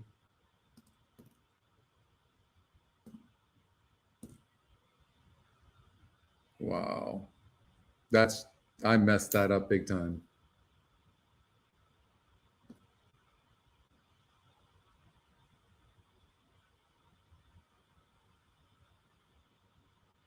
Wow. 2 races in a row. Look at that. Yeah, 6 really is. If that comes in 6-10-3, that's 2 trifectas cold. Wow.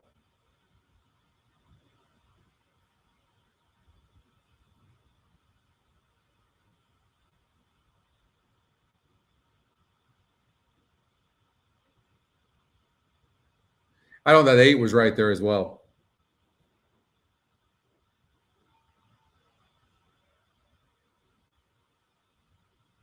Wow. Oh, that makes me sick. Okay. Bill, you wanted to look at the 8th race tomorrow? All right. We'll be back tomorrow at 4:45 and the same on Monday. $47.90 for a 6-10-3 try. So the San Simeon Stakes. Crosby Beach. 4th, 8, Don't Swear Dave. 5th was number 7, Barsabas.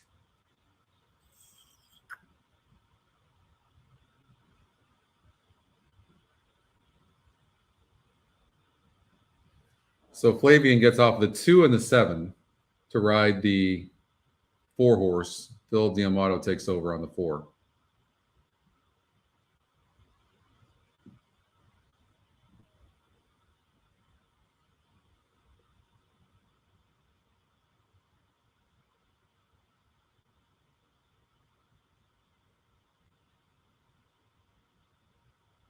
Yeah, for sure, Nick.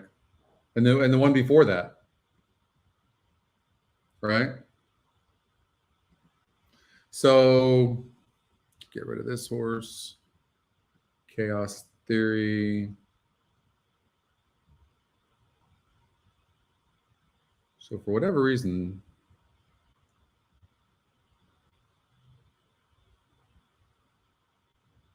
this horse is a head case.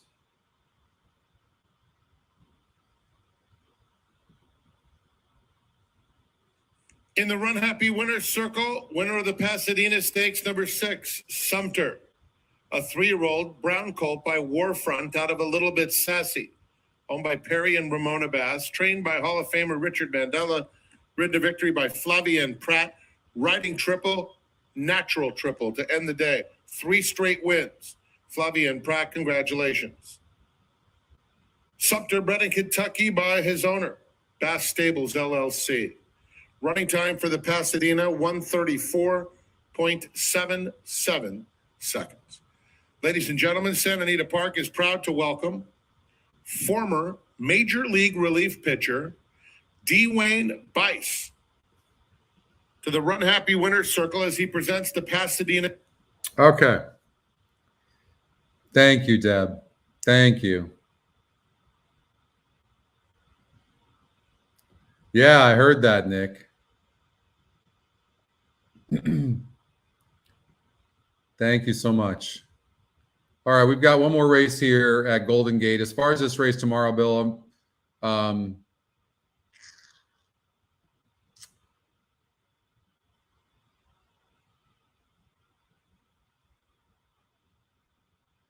lightly raised horse, been in the money in 9 of 11 tries, and second off the layoff, lost in a grade 2 off of a layoff. I mean, this horse is going to be really, really tough, I would think. And then the 3 horse, 27%. This one seems to be moving up. 3 straight wins in a row. So the form of this horse is really good. I would imagine that this is going to be probably, well, look at this. 47% Richard Mandela, Juan Hernandez. But Flavian Pratt gets off the 7. But wow. I mean, how's that percentage? 47%. They've won 8 of 17 races. I mean, this horse is fast. Seems to have the class to do it as well. I think it's a 3-horse race. 3, 4, 7.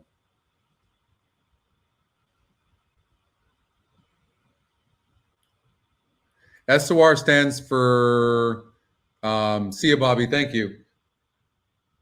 Thank you, Nick. We'll see you back tomorrow, you guys. SOR stands for strength of race. So basically, when you would read the form and you see the names of 3 horses in each of the columns of how they finished first, second, and third, the SOR tells you how strong the race is. Strength of race. I think the race is between the 3, 4, 7. We'll talk more about it tomorrow, but yeah. I messed up the betting so bad today. I should have won that tournament. Absolutely should have won that tournament. I messed that up. I'm so mad at myself.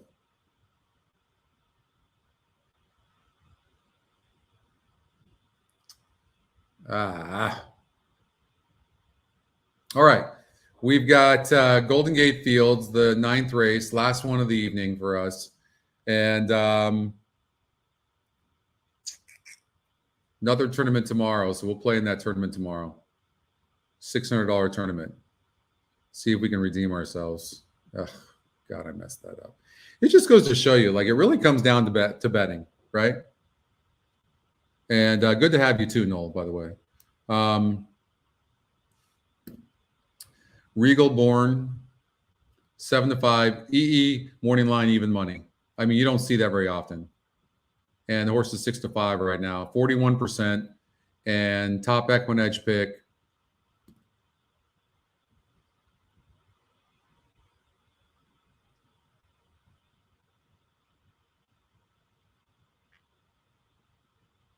Gentleman's Secret, the 1 horse is fast. And it really is, to me, when it comes to the one horse, it really is about getting the lead. That's what it's about. I still don't think the horse can hold on and win, but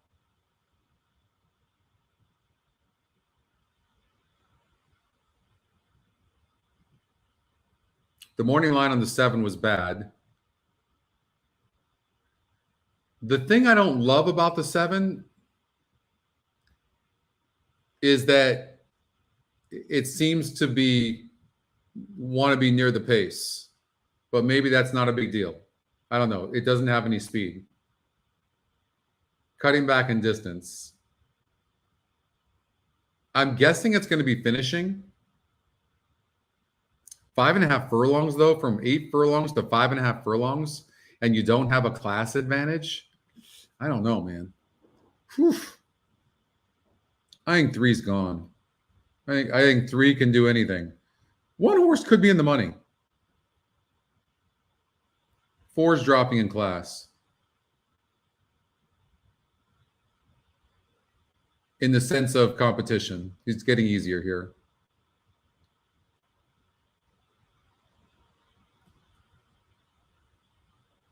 Two algorithms like the 4.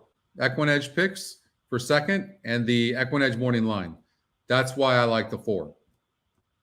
That's the only reason. I think we could see exactly what this thing has given us here. 3, 4, 7 cold.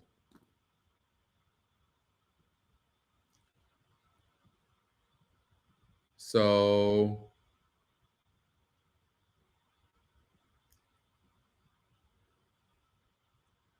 I'm going to do an exacta, 3, 4.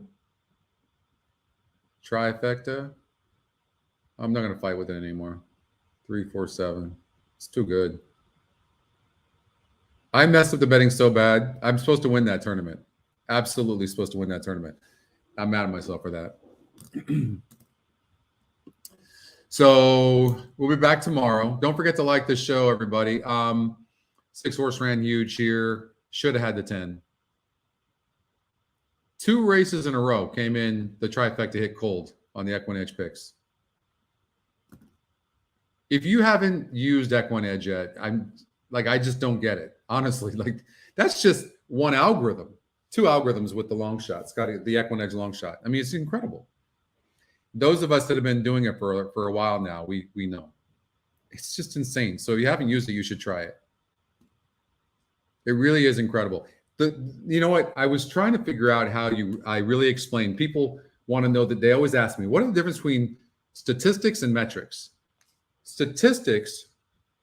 Metrics are on steroids. They take the statistics and turn them into metrics. And for those of you that are using statistics to make decisions, you're competing with AI, with the algorithms. Does that make sense? You're competing with that. That's what these metrics are. They're taking all those thousands of statistics that you're trying to start from the scratch and take those and trying to figure out what to bet. It's taking those and turning them into metrics. So instead of doing that, what you want to do is take these metrics, which is instead of starting from A, you're starting from, M, you're in the middle there, maybe even further. That's what the difference between metrics and statistics. So if you're using statistics to make decisions, you're competing with computers.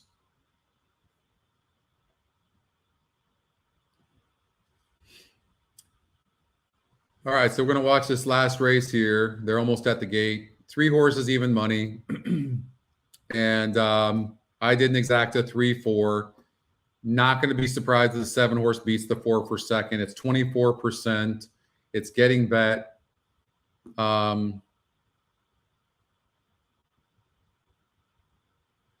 So, but I'm going to stick with it.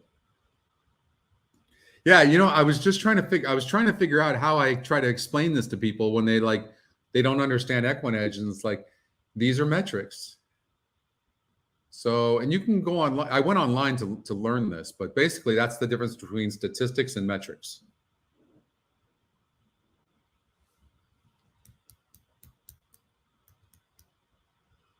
Boy, did I mess up that tournament. My betting was absolutely atrocious. I mean, I know I'm rusty, but geez.